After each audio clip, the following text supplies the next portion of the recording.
Axşamınız xeyir olsun gəzilər. Mən Quliyev Azər. Bu gün isə 10 fevral qrupuna, yəni ilk addımımız, ilk dərsi keçəcəm. Yol hərəkəti haqqında qanunun birinci maddəsini. Əsas anlayışlar, ümumi müddəalar. Əsas anlayışlar, yəni yol hərəkəti haqqında qanunda bizim qarşımıza hansı terminlər çıxacaq? Bax, bu dərs onun anlayışlarını verir. Düzdür, məlumat çoxdur deyə ona görə qorxub eləməyik. Müəllim, bunları yadda saxlaya biləcəyik. Ehtiyac yoxdur, dinlə məni. Ay yadda saxlayayım, ay bir yerə yazınmı müəllim? Qəti. Bir yerdə qeyd edeyimmi? Yox, ehtiyac yox. Dinlə məni. Nə öyrənəcəksən, dinləməklə öyrənəcəksən. Birinci, beynəlxalq yol hərəkətindən danışaq. Qanun nə formada yazıb? Belə də izah edirəm. Deyir, beynəlxalq yol hərəkəti bir dövlətin vətəndaşı başqa ölkənin ərazisinə gətirilir müvəqqəti.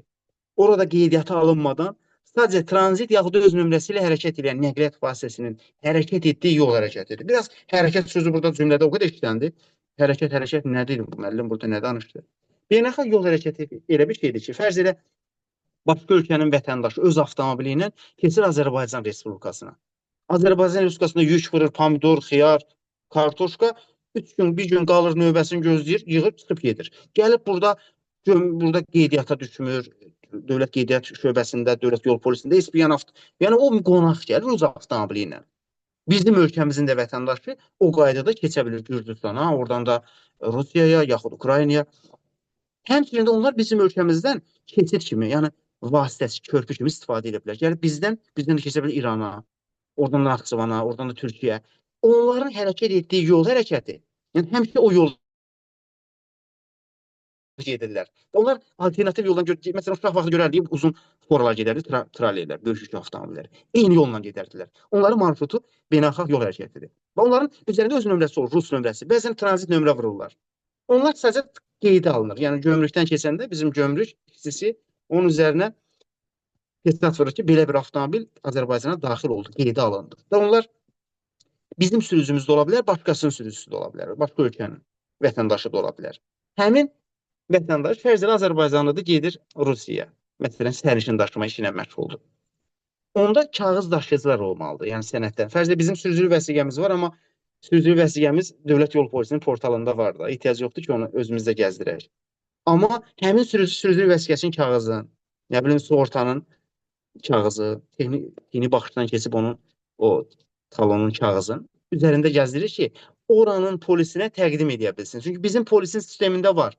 Amma yad ölkənin polisi onu sistemdə görə bilmir. Ona görə onun kağız daşıyıcıları da üzərində olmalıdır. Bu gələn sabahki mövzunun əsasən dərsi deyə çox geniş üzərində qalmıram. Avtomobil nədir? Gəzə biz avtomobil desək, hamı deyəcək, mən avtomobil bilmirəm də nədir, elə arzusunda olduğumuz şey deyilmi? Avtomobil sözü əslində iki sözün birləşməsindən əmələ gəlib.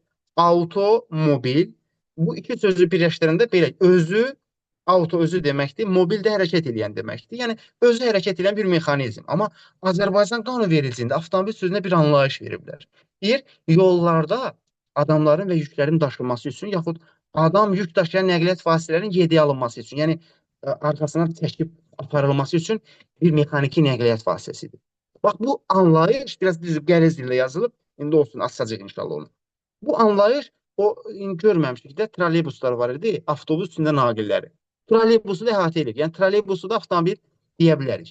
Amma tramvayları əhatə etmir, o relsli nəqliyyat vasitələri ki var, tramvaylar, onları əhatə etmir. Və bu, deməli, nəqliyyat vasitələrinin yediyə alınması üçün, yəni qoşquların yediyə alınması üçün yardımçı funksiya daşıyan kənd təsərrüfatı traktorlarını da əhatə eləmir. Yəni qısacası belə deyək də, avtomobil deyiləndə ağlınıza gələn o nəqliyyat vasitələri, yolda gördüklərinizi deyə bilərik ki, avtomobildir. Amma traktorla tramvaya avtomobil deyə bilmərik.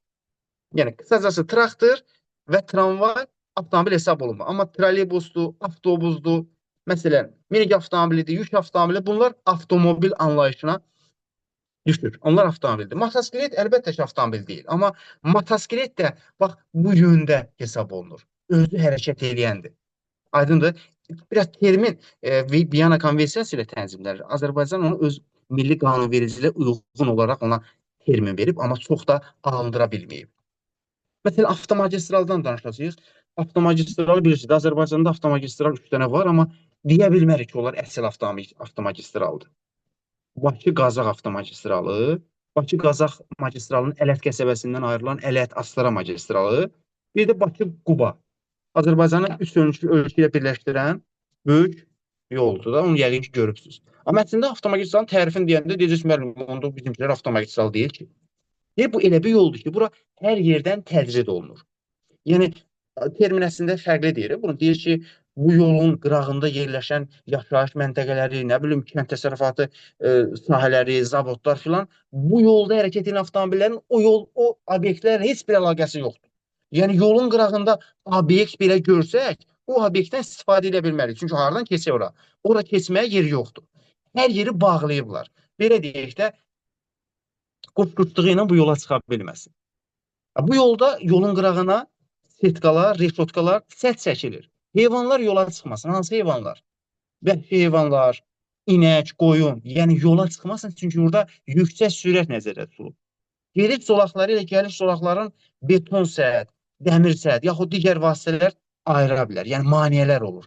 Gələnlərlə gedənlərin arasında maneələr olur ki, qarşı-qarşıya toqquşma riski aşağı düşsün. Yəni bu yolda ölüm təhlükəsini aşağı salmaq üçün əllərindən gələni eləyiblər. Yüksək sürətlə gəlib sən ayrı zolağı da vurub keçib o tərəfdə kimisə vuracaqsan, o ani hallarda olur. Bir səviyyədə digər yollarla, tramvay yolları ilə, piyada keçidləri ilə kəsişməsi yoxdur. Yəni sən bu yolda, məsələn, Bakıdakı o hansı ki dediyim o Bakı-Qazax magistralında piyada keçidləri var yolun ortasında, amma olmaz. Yol ayrıcı var, olmaz. Yol ayrıcı ola bilməz bir səviyyədə, yəni birdən yol ayrılsın. Piyada keçidi mal-qara ötürmək üçün yerlər yolun üstündən olmaz. Yəni yer üstü olmalıdır, ya da yer altı. Yəni tunel vasitəsilə ya da körpü vasitəsilə oradan yollar keçə bilər, yaxud piyada keçidləri. Və bu məlumat verici nişanlarla işarələnir. Yaşıl fonlu 5.1 və 5.2 ilə də bitir. Bu sağında olan göy nədir bəs? O da magistrala bərabər tutulur. Onun haqqında gələn dərslərdə, 6-cı dərsdə geniş məlumat verəcək. Yəni yol nişanlarından bəhs etməyə çalışmayacağam burada. Velosiped zolağından danışaq. Əvvəllər velosiped zolağında mopedlər də hərəkət edirdi vaxtilə. Artıq indi də 2025-dən velosiped zolağı mopedlər üçün nəzərdə tutulmayıb. Velosiped zolağı yolun hərəkət hissəsinin velosiped və kiçik elektrik nəqliyyat vasitələrinin hərəkəti üçün nəzərdə tutulmur. Kiçik elektrik nəqliyyat vasitələri də yeni termindir.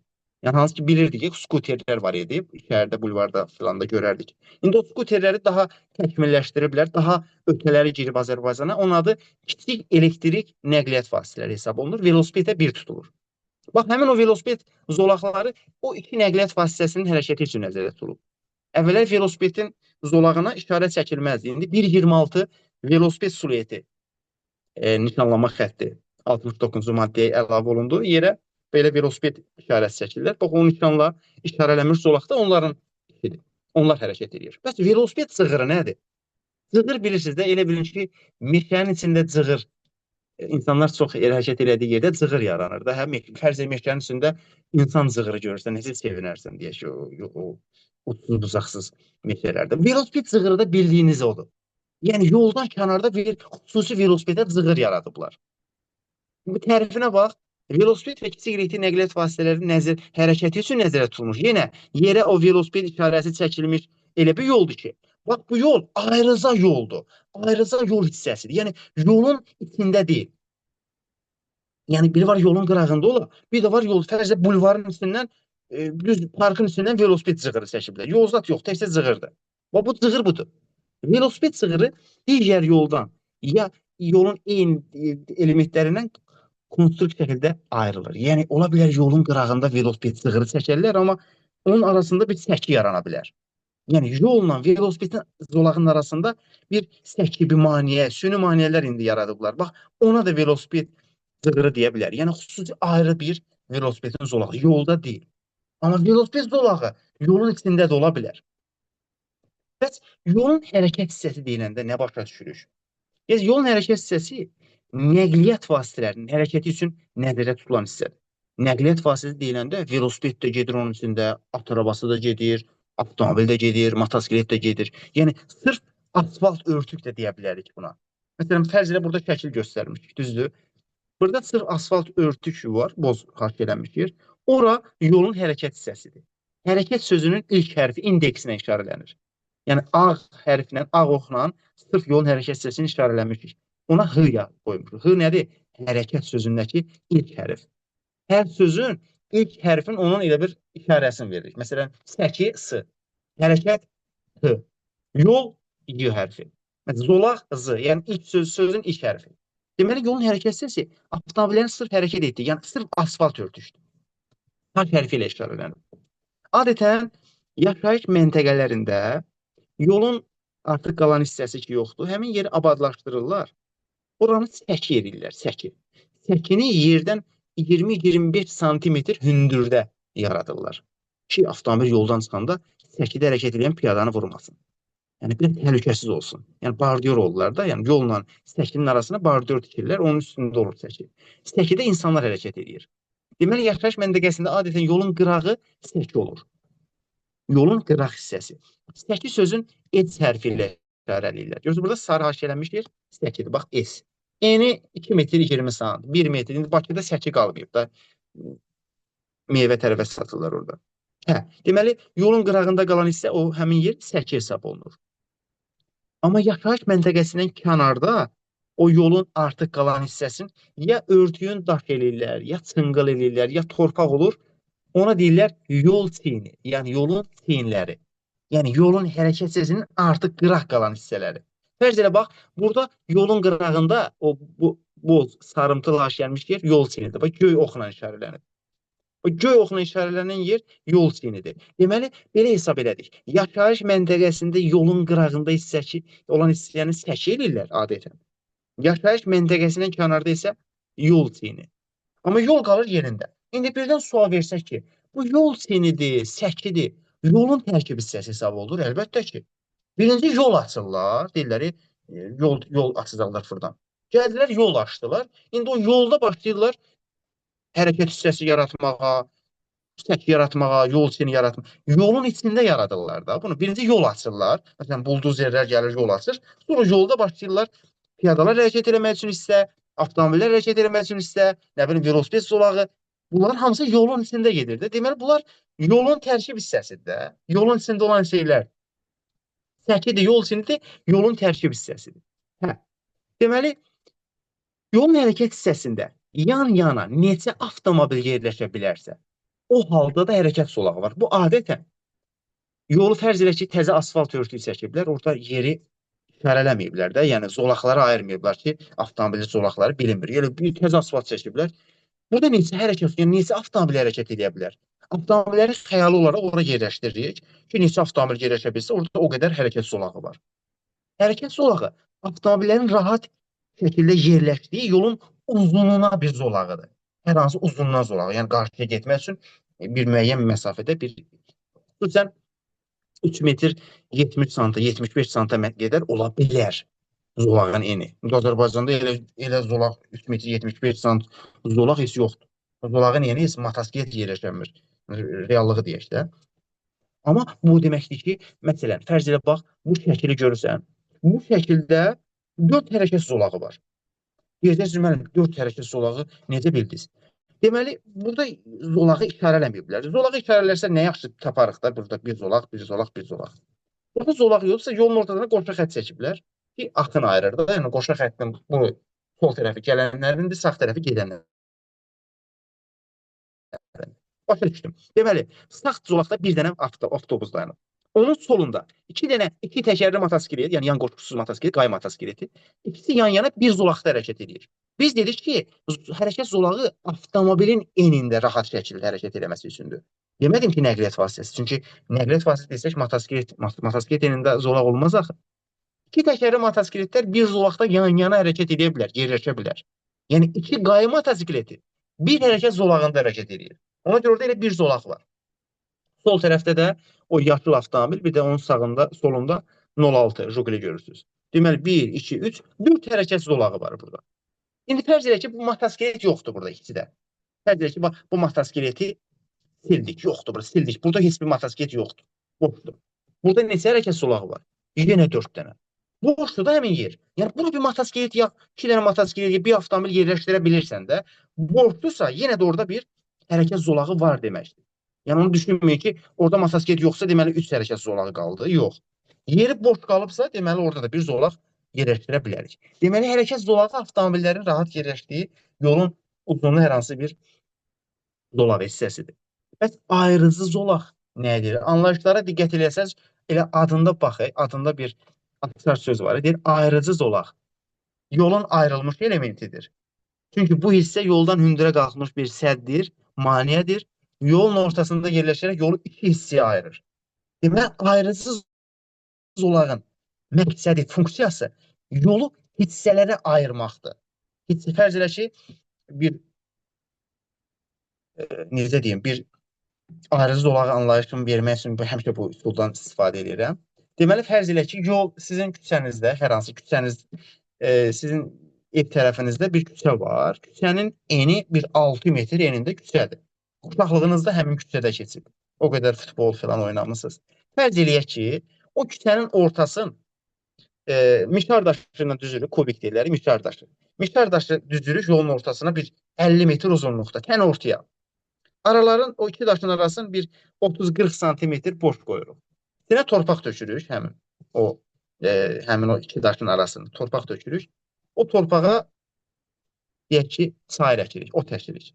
Yaşıllıq yaranır. Biz orada nəyi gördük? Neynədik? Yolun ortasını hördük, nağardıq biz. Kubik qoyduq düz yolun ortasını, yəni tən yolun ortasını böldük. Neynədik? Orada ayrıcı zolaq yaratdıq. Senin ekrana toxunma. Ayrıcı zolaq yaratdıq. Nə etdik? Yolu böldük iki hissəyə. Elə bir fərz ilə dedik ki, bax, gələnlər daşın bu tərəfi ilə gəlsin, gedənlər də bu tərəfi ilə getsin. Ayrıcı zolağın o, belə deyək, əkdiyimiz o qazon deyirlər, bəzi qazon. Qazon bilirsiniz nədir? Qazon sayırla tərxunun sintezindən əmələ gəlmiş bir bitkidir. Çox sərt olur. Tərkibini elə bir geni dəyişdirirlər.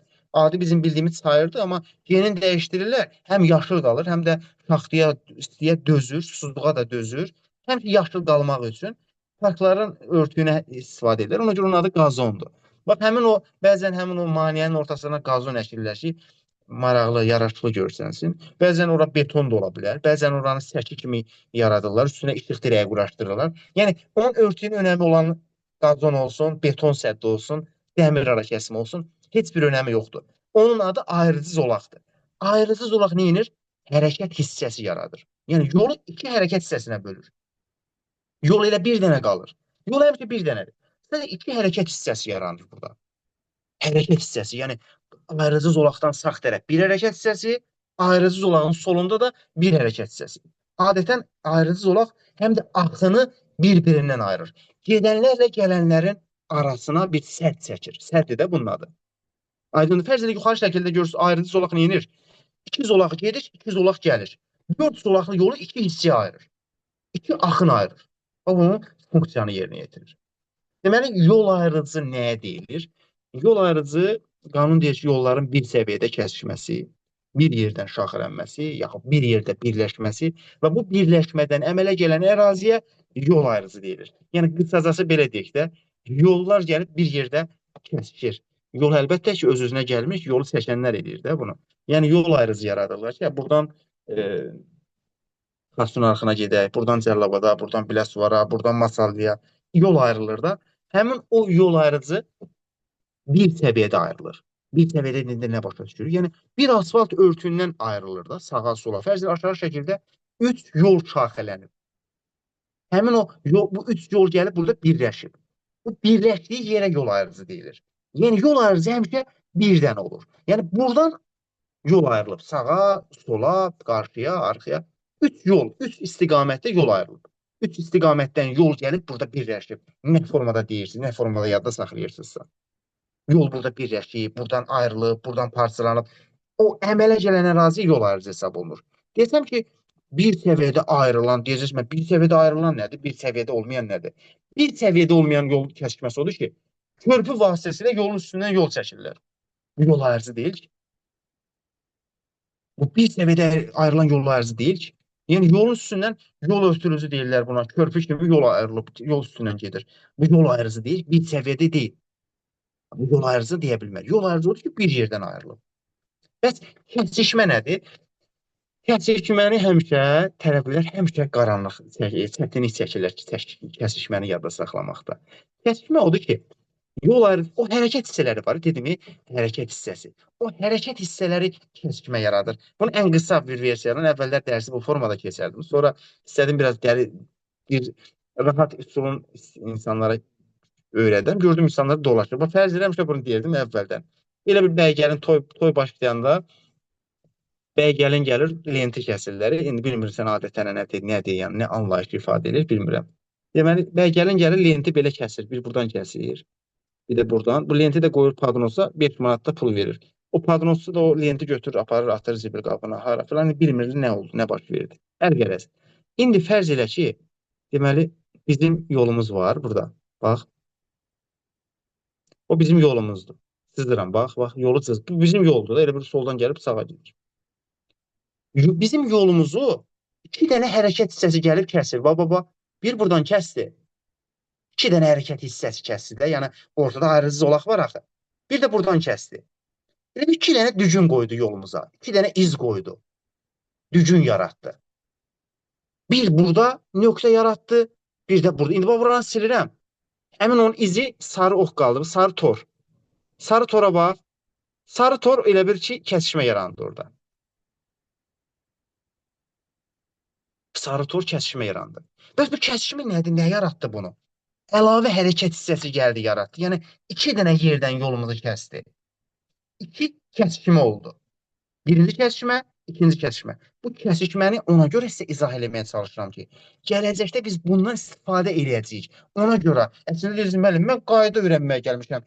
Mənim nəyəmə lazımdır ki, kəsişmə nədir, kəsişmə nədir? Kəsişməni bilməsən, sabahlar absurd gəlmələnəcəksən, absurd hissələrdə. Çünki nişanı bir tanımayacaqsan, harada qüvvədən düşür, o kəsişməni bilməliyik. Kəsişməni nə yaratdı? Ayrıcı zolaq. Deməli, yolda bir ayrıcı zolaq varsa, iki kəsişmə var. Belə yadda saxlayacağıq. Kəsişmənin sayı ayrı zolaqdan bir sayda artıq olur. Bax, burada bir dənə ayrı zolaq var. Yəni yaşıl maniyə. Deməli, iki kəsişmə var. Əgər yolda iki ayrı zolaq olsa, üç kəsişmə olacaq. Yəni, kəsişmənin sayı ayrıcı zolağın sayından bir sayda artıq olur. Məsələn, yol ayrıcının bəziləri qarışdırır. Fərz elə ki, bax, bu yolda yaşıl avtomobilin döndüyü yeri görürsünüz. Yaşıl avtomobil gəlib dönür, sarı çərçivəyə alıb ox qoymuşam. Oraya yazmışam, yol ayrıcı sayılmır. Gəl yaxınlaşdırım, deyək. Hara girir bu yaşıl avtomobil? Parklanma yerinə. Parklanma yerinin o girişi, o yola birləşən yeri yol ayrıcıdır, yox. Fərz elə ki, sən varatanı açıbsan, darvaza deyirik, varata deyirik, pələt deyirlər, sabirabadlılar pələt deyir. Fərz elə darvazanı açıbsan, həyətini yola birləşdirdin. Darvazanı açdın, həyətin yola birləşdi. Onda sənin həyətinin girişi yol ayrıcıdır. Sənin həyətin yoldur. Ya parklanma yol, yox. Bu bitki ərazinin yola birləşdiyi yerdir. Buna yol ayrıcı deyə bilmərik ki. Yol ayrıcı odur ki, statusu var, yoldur. Adam var, deyir, əli yolu. Yoldur da gedir. Yol ayrıcı, bax, yol verin şanı falan qoyulan yerdir. Bu sarı haşiyələnmiş yerə yol ayrıcı deyə bilmərik ki. Çünki yolların bir səviyyədə ayrılması, şaxələnməsi yol ayrıcıdır. Aşağı şəkildə görürsünüz, iki hərəkət hissəsi, yox, üç hərəkət hissəsi gəlib yolumu kəsir. Aşağı şəkilə bax, deməli, kəsişən hərəkət hissəsində iki dənə yanaşı qazon var. Deməli, mənim yolumu o ki, nə qədər hərəkət hissəsi kəsir? Bax, bir hərəkət buradan kəsdi, bir dənə ortadan, bir də o birisi hərəkət. Üç yerdən kəsişdi mənim yolum. Üç yerdən kəsişdi. Deməli, aşağı şəkildə üç hərəkət hissəsinin kəsişməsi var. Yəni, üç kəsişmə var. Yol ayrıcı həmişə birdən olur. Bu, kəsişmə ilə yol ayrıcını fərqləndirəndə ən rahat yolu. Yol ayrıcı bir dənə yerdən şaxələnib də bir yerdən ayrılır. Yoldu və yol ayrıcı birdən olur. Həmişə sən çaşdırmasın. Məsələn, sual verirəm. Aşağı şəkildə neçə yol ayrıcı var? Bir dənə. Yol ayrıcı həmişə birdən olur. Bir də deyirəm. Yol ayrıcı birdən olur. Kəsişmə fərqli ola bilər, çox ola bilər. Kəsişməni necə hesablayaq, necə bilək? Gördün neçə dənə qazon var. Onun sayından bir sayda artıq kəsişmə var. Məsələn, 1, 2. Aşağı şəkildə 2 dənə qazon var. 2 dənə ayrıcı zolaq var da, yəni. Deməli, 3 kəsişmə var. 3 dənə kəsişmə yaranır. 1, 2, 3. Yol ayrıcı keçilmə növbəliyinə görə 2 növə bölünür. Biri nizamlanan yol ayrıcıdır, biri nizamlanmayan. Nizamlanan nədir, nizamlanmayan nədir? Nizamlanan odur ki, burada nizamlanma vasitələri var. Ya, yəni yolda kim birinci keçsin, kim gözləsin, mən niyə gözləyirəm, o niyə keçir? Bunu tənzimləyən bir vasitələr var. Bir də var nizamlanmayan, o baba bozuna da kim yol nişanı tanıyır, keçəcək, kim tanımır, keçəcək başqasının avtomobilin dalına keçəcək. Kim yol soruşacaq. Yəni nizamlanmayan budur ki, ya nə svetofor var, nə filan. Ki nizamlanandan danışaq, sonra nizamlanmayandan danışarıq. Nizamlanan yol ayrıcı odur ki, hərəkət növbəli ya svetoforla tənzimlənir, ya da nizamlayıcının siqnalları ilə. Yəni adi bildiyiniz svetofor tətbiq olunur yol ayrıcında. Ya da polis dayanır, yolu nizamlayır. Yəni yolun ortasında yaxud bir sol küncündə dayanır yol ayrıcında. Əlin bu formada saxlayır, bax belə müəyyən siqnallar verir və hərəkət avtomobillər də o siqnalları tanıyırlar. O dirijorlar var, o orkestri idarə edirlər. Biz onları başa düşmürük ki, hərəkətləri. Bax, bəzi sürücülər də o nizamlayıcıların hərəkətini başa düşmür. Bax, o nizamlayıcının, svetoforun qoyulduğu yol ayrıcısı nizamlanan yol ayrıcıdır. Bəs bax, bu şəkillərin hər ikisi nizamlanan yol ayrıcıdır. Yuxarıdakı deməli şəkil, daha doğrusu yuxarıdakı şəkil nizamlanandır. Svet nizamlayıcı var. Görürsüz yolun ortasında bu, əllərini açıb. Aşağı şəkildə svetofor var. Görürsüz? Yəni bu iki şəkil ikisi də nizamlanan yol ayrıcıdır. Svetofor da sözsüz ki, işləyir. Bəs nizamlanma yol ayrıcı nədir? Nizamlanma yol ayrıcında nizamlayıcı ya yoxdur, ya svetofor yoxdur, ya svetofor var, söndürüblər işıqları. Var, sönüb. Yəni svetoforun sarı işığı dayanmadan yanıb sönür gün ərzində, saatlarla. Ancaq hamıya sarı işıq yanıb sönür. Bu artıq nizamlanmayan yol ayrıcı deməkdir. Deməli, ya svetofor yoxdur, ya yerli dibli yoxdur. Ya var, işıqları sönüb, ya var, sarı işığı yanıb sönür. Nizamlayıcı da yoxdur. Bu yol ayrıcı nizamlanmayandır. Nizamlanmayan yol ayrıcında necə keçirik? Yol nişanları tanıyanda biləcəksən. Baş yolda kim də keçir, ikinci dərəcəli yolda kim keçir, torpaq yolundan gələn gözləyir, asfalt yolundan gələn keçir, nə bilim, bahalı maşın olan birinci keçir, ucuz maşın olan ikinci keçir. Bu sonraki məsələlərdir. Amma bizi bilək. Bəs bax, deyirəm, burada svetoforun sarı işığı yanıb sönür. Sarı işıq yanıb sönürsə, nizamlanmayandır. Çox elə biləcək ki, müəllim, bəs svetoforun bəzən sarı işığı yanır 2 dəqiqə, 2 saniyəlik. O da elə nizamlanmayan deməkdir. Hər ekrana toxunma. Yox. Svetoforun sarı işığının yanmağı başqadır. Yanıb sönməyi başqadır. Diqqət eləyin. Fərqə bax sən. Svetoforun sarı işığı yanıb sönür. Bu davamlıdır. Səhərdən axşama qədər bəzən yanıb sönür. Bir də var, svetoforun sarı işığı yanır, siqnalın dəyişəcəyini bildirir. Yəni, qırmızıdan sonra yaşıl yanır, yaxud yaşıldan sonra qırmızı sarı yanır. Deyir, gözlə, siqnallar dəyişəcək. Hələ gözlə, hərəkət eləmə. Hərəkəti qadağan edir. Nizamlanan yol ayrıcıdır demək.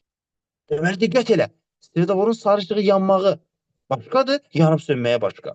Yanıb sönürsə nizamlanmayandır. Hərəkətə icazə verir, deyir ki, təhlükə barədə işıq saçır da, yəni deyir, ehtiyatlı ol. Amma yol nizamlanmayandır, keçkinə. Sarı işıq yanırsa, deyir, nizamlanan yol ayrıcıdır, gözlə, hərəkət qadağandır. Gözlə, indi siqnallar dəyişəcək. Və görsən ki, yol ayrıcında nə üstünlük nişanı var, nə torpaq yol yoxdur, heç bir şeydir. Adi yoldur, 4 yol, heç bir nişan da yoxdur. Kənd yerlərində çox olur elə yollar. Asfalt çəkirlər, nişan quraşdırırlar. Buna deyirlər, eyni hüquqlu yollar, eyni əhəmiyyətli yolların kəsişməsi. Hamı sağına yol verir. Hamı sağına yol verir. Belə. Nəqliyyat vasitəsi deyiləndə nə başa düşür? Nəqliyyat vasitəsi nəql sözündən götürülüb. Nəql daşımaq, aparmaq bu mənalarda ifadə olunur. Köçürtmək də deyə bilər, nəql edildi. Köçürtmək. Deməli, nəqliyyat vasitəsi, yəni daşımaq üçün bir vasitə. Daşımaq üçün bir vasitə, aparmaq üçün bir vasitə. Buna bir anlayışı belə verirdim həmişə mən. Yolda hərəkət üçün konstruksiya imkanları olan, insan tərəfindən idarə olunan qurğu yaxud onun qoşqusu. Buna nəqliyyat vasitəsi deyirlər. Yəni, yolda hərəkət üçün konstruksiya imkanları, yəni təkəri olsun, yolda hərəkət eləsin, məni daşısın, yükümü daşısın, bu oldu nəqliyyat vasitəsi. Adi araba alırlar, əl arabası, qum daşıyırıq, araba alırıq 50 manata, betonda tökürük. O da nəqliyyat vasitəsidir. Mən idarə edirəm, bəli. Yük daşıya bilirəm ondan, bəli. İnsan idarə edir də, insan hərəkət elətdirir. Nəqliyyat vasitəsidir, bəli. Avtomobil nəqliyyat vasitəsidir. Uşaq kolyaskası, bəli, uşaq daşıyırıq. Təkəri var, yolda hərəkət edə bilir, hə. At arabası, bəli. Tramvay, bəli. Velosiped, bəli. Əl arabası, bəli. Tramvay. Yəni, bu, ümumiyyətlə, daha belə metro. Siz metrodan danışmırıq burada, çünki metro yeraltıdır. Biz onu ancaq piyada görürük. Onun əvəzində tramvaydan danışırıq. Tramvay metronun çöldə təmsil edən nəqliyyat vasitəsi. Eyni vaqonda, eyni qatardır. Əl arabası belə nəqliyyat vasitəsi. Yəni, nəqliyyat vasitəsi çox deyə bilər. Nümunə, avtobus, nə bilim filan. Amma nəqliyyat vasitəsi iki növə bölürlər. Bəli, bildiyiniz mexaniki nəqliyyat vasitələri, yəni avtomobil, motosiklet, avtobus filan. Bir də mexaniki olmayan nəqliyyat vasitələri. Yəni velosiped, kirşə, tramvay, əl arabası bildiyinizdə mexaniki olmayan nəqliyyat vasitələri. Mexaniki nədir ki, yəni ki, mühərriki var, özü gedəndir, ona kimsə mexaniki təsir eləmir, ya da hər hansı bir heyvanın əzələ gücü ilə hərəkətə gəlmir. Yəni özü-özün daşıyır, özü-özün hərəkət elətdirir. Müdaxilə yanma mühərriki var. Bu mexanikidir. Amma elə hər özü gedənə mexaniki deyə bilmərik, çünki burada bir nüans var, çaşdırır hamını. Bax, özü gedir, mühərriki var, özü gedir. Bax, o özü gedənlərin içindən iki dənəsini mexaniki hesab eləmir, onu çıxırıq. Bir mopeddir, bir də tramvay. Mopedlə tramvayı mexaniki hesab etmir. O mexaniki sayılmayan nəqliyyat vasitəsi hesab olunur. Həm mühərrikinin kiçik olmağı, həm də tramvayın da naqillərlə və reys üzərində hərəkət eləməyə görə onu mexaniki hesab olunmur. Amma digər özü gedən nəqliyyat vasitələri mühərriki var, mexanikidir. Məsələn, bu şəkillərin hamısı mexaniki nəqliyyat vasitəsidir. Bax, minik avtomobili, Vita, Mercedes, yük avtomobili, aşağıda yüklü minik avtomobilin modifikasiyası, yəni pick-up arxasında yük gelir. Nə bilim, yuxarıda motosikletlər, avtobus, böyük avtobus. Yuxarıda göstərdiklərim hamısı mexaniki nəqliyyat vasitəsidir. 50 kub santimetr və daha çox daxili yanma mühərriki var. Aşağıdakılar isə mexaniki sayılmayanlardır. Məsələn, tramvay, velosiped, moped, asma mühərrikli velosiped. Və bunlar mexaniki sayılmayanlardır. At arabası da deyə bilərik. Atın enerjisi ilə hərəkət edir. Və bunlar mexaniki sayılmayandır. Qoşqu. Bu qoşqu tərifində çoxları qoşqunu biraz yadda saxlayanda çətinlik çəkir. Qoşqu nə var ki?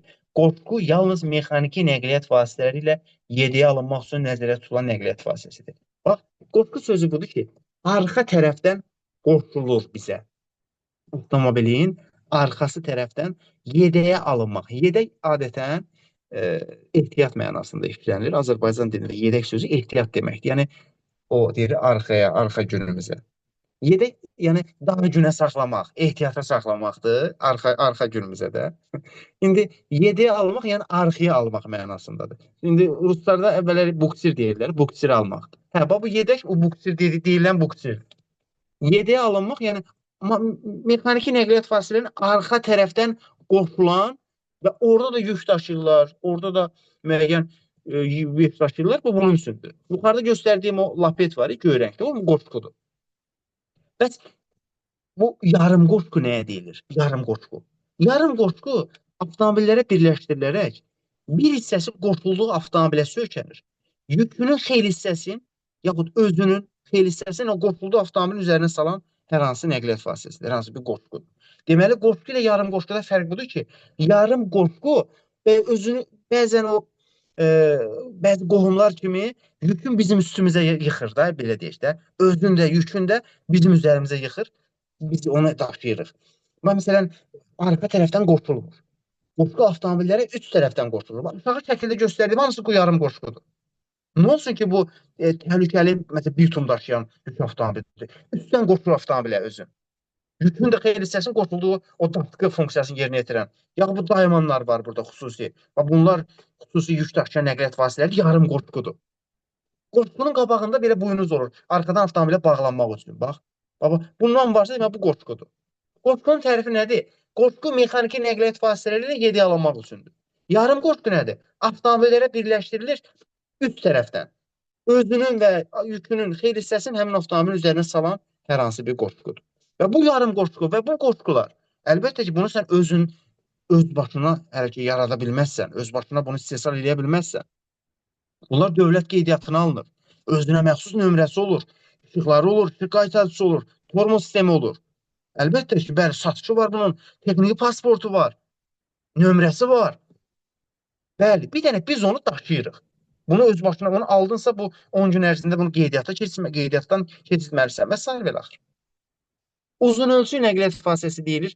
Uzunluğu 24 metrdən artıq olan nəqliyyat vasitələrinə uzunölçülü nəqliyyat vasitəsi deyirlər. Yəni, mütləq ki, 24 metrdən artıq olmalıdır. Yəni, 24 metri keçməyibsə, buna uzunölçülü deyə bilmərik. Sözsüz ki, qoşqularla bir yerdə 24 metrdən artıq. Yəni, 2 qoşqusu, 3 qoşqusu olur və uzunluğu 24 metri keçəndə artıq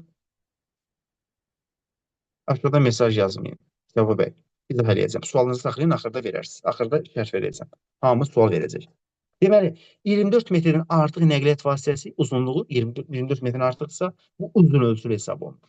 Özügedən maşınlar deyəndə nə başa düşürük? Necə, maşın deyəndə çoxumuzun elə bu avtomobilə də maşın deyir bəziləri. Bir maşın almışdım filan, əslində düzgün deyil. Maşın, türklər yaxşı deyir, makina. O türklərin dediyi makina elə bizim qanunumuzdakı o maşın deməkdir. Maşın bir mexanizmdir. Hər hansı bir iş görür, funksiya yerinə yetirir. Məsələn, yer qaza bilər, mərmi ata bilər. Məsələn, tanklar var, mərmi atır. Maşındır onlar. Amma bu maşınların altından dəmir konstruksiv sep əlavə olunur. Mühərriki var və özü-özünü daşıya bilir. Məsələn, gedir filan yerdə dayanır, oranı qazır. Orada quyu qazır, yaxud yer, məsələn, fontan vurur ora. O içməli su üçün turba vururlar. Bax, elə mexanizm olan nəqliyyat vasitələri var. Onlar özgedən maşınlardır. Tərifi də belədir. Tırtırlı traktorlarda daxil olmaqla meşədə, kənd təsərrüfatında istifadə edilmək üçün nəzərdə tutulan metal konstruksiyalı sepli traktorlar, buldozerlər, ekskavatorlar və digər özgedən maşınlar bax bu anlayışı, bu termini əhatə edir. Təkərli traktorlar isə tırtırlı traktorlar istisna olmaqla, yəni təkərli traktora tırtırlı traktor deyə bilmərik. Tırtırlı traktor o dediyim o stepli ekskavatorlardır, o yer şumlamaq üçün kotan bağlanır, selka bağlanır, ancaq o əkin sahəsindən çıxmır. Əsas təkmilləşdirilmiş örtüyü olan yola çıxmır, dağıdar asfalt. Amma bu təkərli traktorlar Azərbaycan üzrə təyinatı budur ki, yollarda qoşquları yediyə almaq üçün nəzərdə tutulub bu. Yəni bunun funksiyası yollarda qoşquları yediyə almaqdır. Və sürəti, konstruksiya sürəti 30 kilometrdən yüksək olmayan mexaniki nəqliyyat vasitəsidir.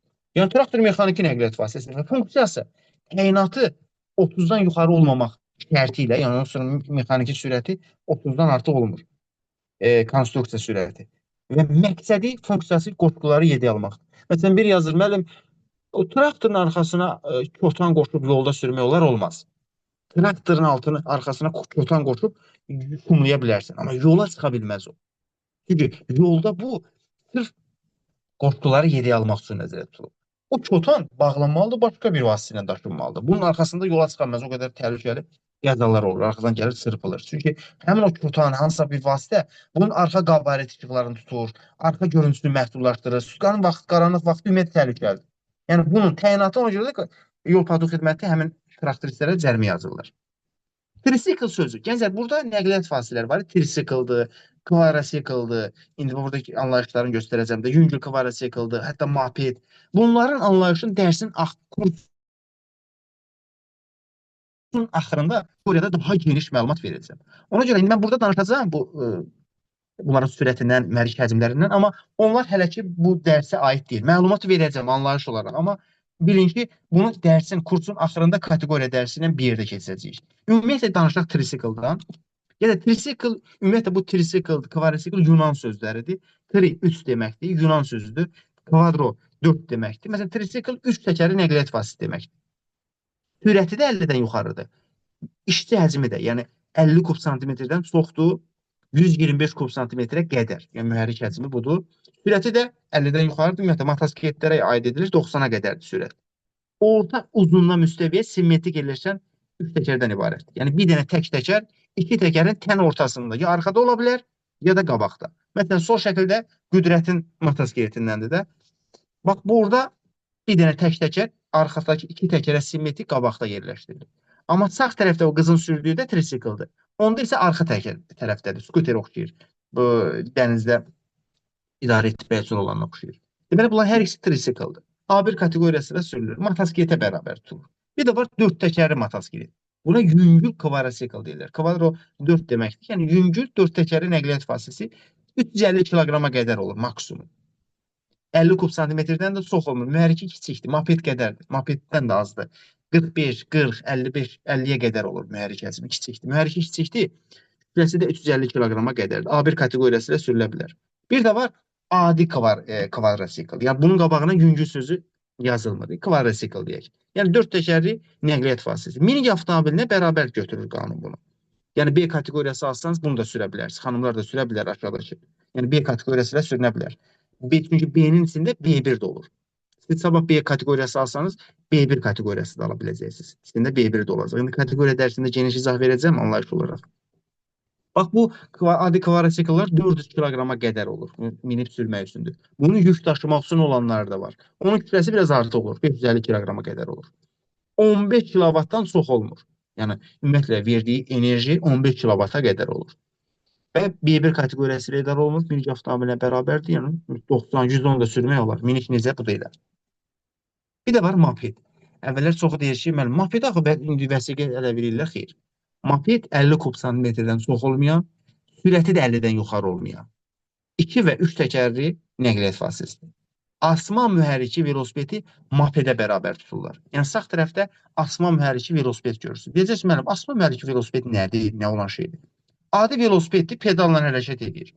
İçərisində balaca kiçik 25 kub santimetrə qədər kiçik bir mühərrik bağlayırlar. Bunu açırlar deyək, bağlamaq deyək də mühərrikin yeri yoxdur. Aslanır bunun ramasından. Bərkidilir ora. Mühərriki işə salanda mühərrik şesterlə hərəkət elətdirir. Yəni burada arxa təkəri idarə edən təkərin şesterlə. Yəni sürücü pedalı fırlamır, mühərrikin gücü ilə velosiped hərəkət edir. Ona asma mühərrikli velosiped deyirlər. Mopedlə eyni tutulur. 16 yaşdan yollarda sürmək olar. İndi onun haqqında geniş məlumat verəcəm. Qanuna yeni əlavə olunan o dedimi, skuterlər var filan. İndi onun təyinatı kiçik elektrik nəqliyyat vasitəsi oldu. Bunun adını indi kiçiltdik verəcək də KENV, KNV. Bundan sonra KNV görsəniz bilin ki, kiçik elektrik nəqliyyat vasitəsi deməkdir. Gücü 1 kilovatdan çox olmayan, yəni ümumiyyətlə kiçik elektrik nəqliyyat vasitəsi təyinatı gücü çox kiçikdir, 1 kilovatdan çox olmayan. Elektrik mühərriki ilə təhsil edilir. Yəni bunda çıxa bilməz elektrik. Bir nəfərin daşınması üçün nəzərdə tutulur. Və aşağıdakı meyarlara cavab verən fərdi mobil nəqliyyat vasitəsi, yəni öz gedən bir nəqliyyat vasitəsi. Bir nəfər üçün, yəni bunun üzərində sərnişin falan daşımaq olmaz. Məsələn, bax, təkər sarxına mexaniki bağlanan və hərəkət istiqamətinə nəzarət etməyə imkan verən sükanı, yaxud da sükanı olmayan ətalət qüvvəsi, yəni onu sürdükcə öz-özünü idarə edir. Həmçinin jest, mimika, yaxud səsli komandalarla hərəkət edən və özünü tarazlaya bilən texnologiya malikdir. Yəni elə hazırlayıblar ki, o sürüldükcə yəni müvazinətini saxlayır. Özünü tarazlaya bilir. Adi motosiklet 2 təkərlidir, sürəndə avtomobil motosiklet açmır, dayananda aşır. Fikir verib sizdə. Bu da həmçinin bu formadadır. Deməli, əgər oturacağı varsa, oturacağını görsən, bəzilərində oturacaq var. Oturacağı olsa, sükanı 50 santimetrdən az olmamalıdır ki, sürücü onu rahat idarə edə bilsin. 60 sant ola bilər, 55 ola bilər, 50-dən aşağı olmasın. Sükanı olanda çox əyilə bilər axı sürücü. Əyilməsin də, rahat qabağa baxa bilsin. Əgər oturacağı olmasa, sükanı 70 santimetrdən aşağı olmur ki, sürücü onu ayaq üstə dayananda sükandan rahat yapışsa, belin əyməsin. Əgər oturacağı olsa, 50 santimetrdən az olmamalıdır sükanı. Yəni sükanı onun qolun deyirik də, sükan deyəndə bunu nəzərə tutur, əllərin tutduğu yer. Yox, oturacağı yoxdursa, o halda 70 santdan az olmur ki, normal boyda olan insan, fərz ki, insan var, boyu 1.70-dir, rahat əlin formada saxlayıb sürə biləcək. Sürücüsüz ümumi kütləsi 55 kiloqram ola bilər bunun. Yəni, ən ağırı 55 kiloqram ola bilər, sürücüsüz öz kütləsi. Ümumi hündürlüyü 1 metr 40 sant, uzunluqda 2 metrə qədərdir. Xarici elektrik enerji mənbəyinə qoşularaq, yəni zaryadka deyək də, yəni doldurula bilən enerji saxlama bateriyası olan nəqliyyat vasitəsi. Bunlar üçün xüsusi duracaqlar var, dayanacaqlar var, parklama yerləri var. Həmin yerdən kənarda parklandırmaq qadağandır bunlar. Sırf öz yerlərində park olunur, orada zaryadka yığılır və s. belə. İndi çoxları bunu mobil özü də alıb sürə bilir. Bəziləri burada kirayəsi ilə məşğul olan işbazlar deyək ki, var. Velosiped deyəndə nə başa düşürük? İnsan əzələsinin enerjisi hesabına hərəkətə gətirilən mühərriksiz əlil araba istisna, yəni əlil arabasını çıxırıq, çünki ona velosiped deyə bilmərik. Birgə istismar üçün nəzərdə tutulan qoşqusu olan 3 təkərlilər içində olan qoşqusu var. Deməli, velosipedi anlayış belə verir ki, insan əzələsinin enerjisi hesabına hərəkətə gəlir və onu biz idarə edirik. Biz oluruq velosipedçi, yəni biz ondan nəqliyyat vasitəsi kimi istifadə edirik. Bir də var, əlil. Əlildir, əlilliyi ilə əlaqədar arabadan istifadə edir. O arabaya velosiped deyə bilmərik. Yəni o arabanı qanun velosiped hesab etmir. Çünki o əlilliyi ilə əlaqədar ondan istifadə edir. Yəni o araba onun əzələsi ilə hərəkətə gəlsə də bədən üzvü hesab olunur. Əlbəttə ki, o istəsə ayaq üstə gəzər. Əlil arabasına möhtacdır. Ondan nəqliyyat vasitəsi kimi istifadə eləmir. Yəni onun bədən üzvüdür. Onun ayaqlarını əvəz edir o. Aydındır. Amma velosipedin birgə istismar üçün olan qorxusu ola bilər. Üç təkərlər üçün. Yəni birgə istifadə eləmək üçün. Yəni gedirsən velosiped almağa, deyir, bax bu velosipedin balaca qorxusu da var. Arxadan qoşula bilər. Üç təkərlərə o halda olar. İndi isə əslində bu dərsi keçəcəyik dayanma durma 52-ci maddədə keçəcəyik gələcəkdə, amma qoy bir anlayış olaraq verək. Nəqliyyat vasitəsinin hərəkətsiz vəziyyətə gətirilməsi 4 halı var. Yəni avtomobil, nəqliyyat vasitəsi 4 halda hərəkətsiz, yəni təkər fırlanmır və onun adı var. Xüsusi adı var ki, dayanma nədir, durma nədir, çoxu deyirəm. Mən bunu bilmirəm, mən normaldır bilməməyim. Deməli, bir hal adı dayanmadır. Nəqliyyat vasitəsi dayanmaq məqsədi ilə hərəkətsiz vəziyyətə gələ bilər. Bir var durmaq. Yəni avtomobilin məqsədi durmaqdır. Deyirsiniz, mən durmaq nədir, dayanmaq eyni şey deyil. Xeyr, xeyr. Üçüncü hal məcburi dayanmadır. Məcburi dayanmaq. Dördüncü hal yol hərəkət qaydaları göstərişlərini icra etmək üçün hərəkətsiz vəziyyətə gəlmək. Dörd haldan başqa avtomobil hərəkətsiz vəziyyətə gələ bilməz. Yəni hansı hal deyirsən, bu dördündən biridir. Məsələn, deyirsən, mən svetoforun qabağında dayanıram. O nə sayılır? Deyəcəm, dördüncü. Piyadəyə yol verəndə saxlayırıq avtomobil. O nə sayılır? Dördüncü. Yəni yol qaydaları göstərişlərini yerinə yetirsən. Kimisə düşürürəm, nə sayılır? Deyirəm, dayanmaq. Kimisə gözləyirəm, o nə sayılır? Durmaq. Ya mən maşınım xarab oldu, qaldım tüstürədi, təkərim baş, o nə sayılır? Məcburi dayanmaq. Hə, indi gəl izah edək. Qanun deyir ki, nəqliyyat vasitəsinin dayanması, adamların minməsi, düşməsi, yüklərin fasiləsiz yığılması, fasiləsiz boşaldılması. Bax, bu məqsəd üçün zəruri olan vaxt ərzində avtomobili hərəkətsiz vəziyyətə gəlməkdir. Zəruri olan vaxt ərzində deyiləndə, yəni avtomobilin məqsədinə diqqət edin. Məqsədi adam mindirib düşürtməkdir, yük yığıb boşaltmaqdır. Bunun üçün sənə nə qədər vaxt lazımdır? Buyur, düşürt. Sənə qabaqcadan vaxt qoymayacaq. Özün düşür, nə vaxt yekunlaşacaq, sür get. Bu olur dayanmaq. Bir də var durmaq. Durmağa aid çox nümunə çəkə bilərik. Durmağa aid nümunə çoxdur. Məsələn, belə deyək də, yuxarıdakı hallara çıxsaq, yəni avtomobili adam mindirib düşürtmək, yük yığıb boşaltmaq üçün saxlamırıq. Öz istəyimizlə saxlayırıq. Amma adam mindirib düşürtmürük, yük yığıb boşaltmırıq. Başqa məqsədimiz var, amma könüllü saxlamışıq yəni. Heç bir kiməsə yol vermək məqsədimiz yoxdur. Sadəcə özümüz saxlayırıq. Məsələn, məqsədim ola bilər, su almaq istəyirəm. Saxladım, getdim, su aldım marketdən. Məsələn, siqaret çəkmək. Saxlayıb siqaret çəkirlər maşının içində. Sənin üçün gözləmək. Yükü mənzilə daşımaq. Bax. Mənzərəyə baxmaq. Saxla maşını, mənzərəyə baxırsan. Dincəlmək üçün saxla. Saxla maşının içərisində istirahət elə, dincəl. Bunlar durma sayılır. Çoxu elə bilir ki, mənim durma ilə dayanmada mühərrikin söndürülməsi əsaslı xeyr. Mühərriki söndürmə önəmli deyil. Mənim durma ilə dayanmanın arasında vaxta görə bu termini qoyublar. Şəlalə ekrana toxunma. Ki, dayanma qısa müddətlidir, durma uzun müddətli. Getmən hə, amma o da deyil. Əsas məqsəddir.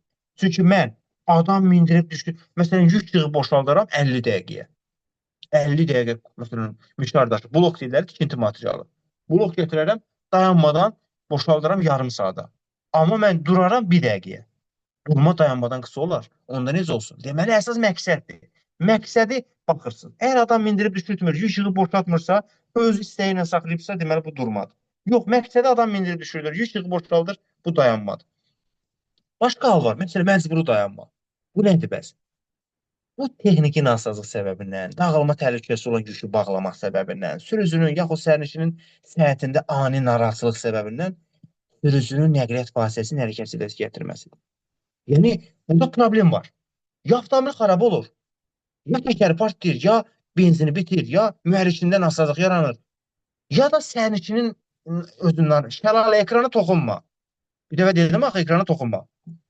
Hə, ya sərnişinin özü narahatdır, ya sürücü özünü pis hiss edir, ürəyi sıxılır filan, əli keyir, ayağı keyir, bədəni keyir, qırıcı olur. Bunlardan avtomobili dayandırırsan. Nə qədər nümunə çəkə bilərik. Bax, görün, avtomobilin içinin partlaması, təkər partlaması, yanacağın bitməsi, nə bilim, qabaqda gedən avtomobildən yük düşür qabağımıza, yəni qoyun sürüsü qaçır qabağımıza, yolu bağlayır. Bunlar hamısı sürücünü alıb istəşir, yük qabağa gedir, yük düşmək istəyir, düşüb onu saxlayıb, onu ipimi bərkidirəm, sürürəm. Məcburi dayanmalardır. Deməli, bu yol hərəkət qaydaları göstərişləri yerinə yetirməmək məqsədi Fərz elə ki, qaydalara riayət edirəm də, onsuz da dayanmalıyam da. Məsələn, fərz elə yol ayrıcısını saxlayırsan, yol verən gəlirsən, dayanırsan, başqa yoldan gələnə yol verirsən, bir 30 saniyə maşını saxladın, sonra sürdün. 30 saniyə dayandın, o nə sayıldı? Yol hərəkət qaydaları, göstərişləri yerinə yetirdim də mən.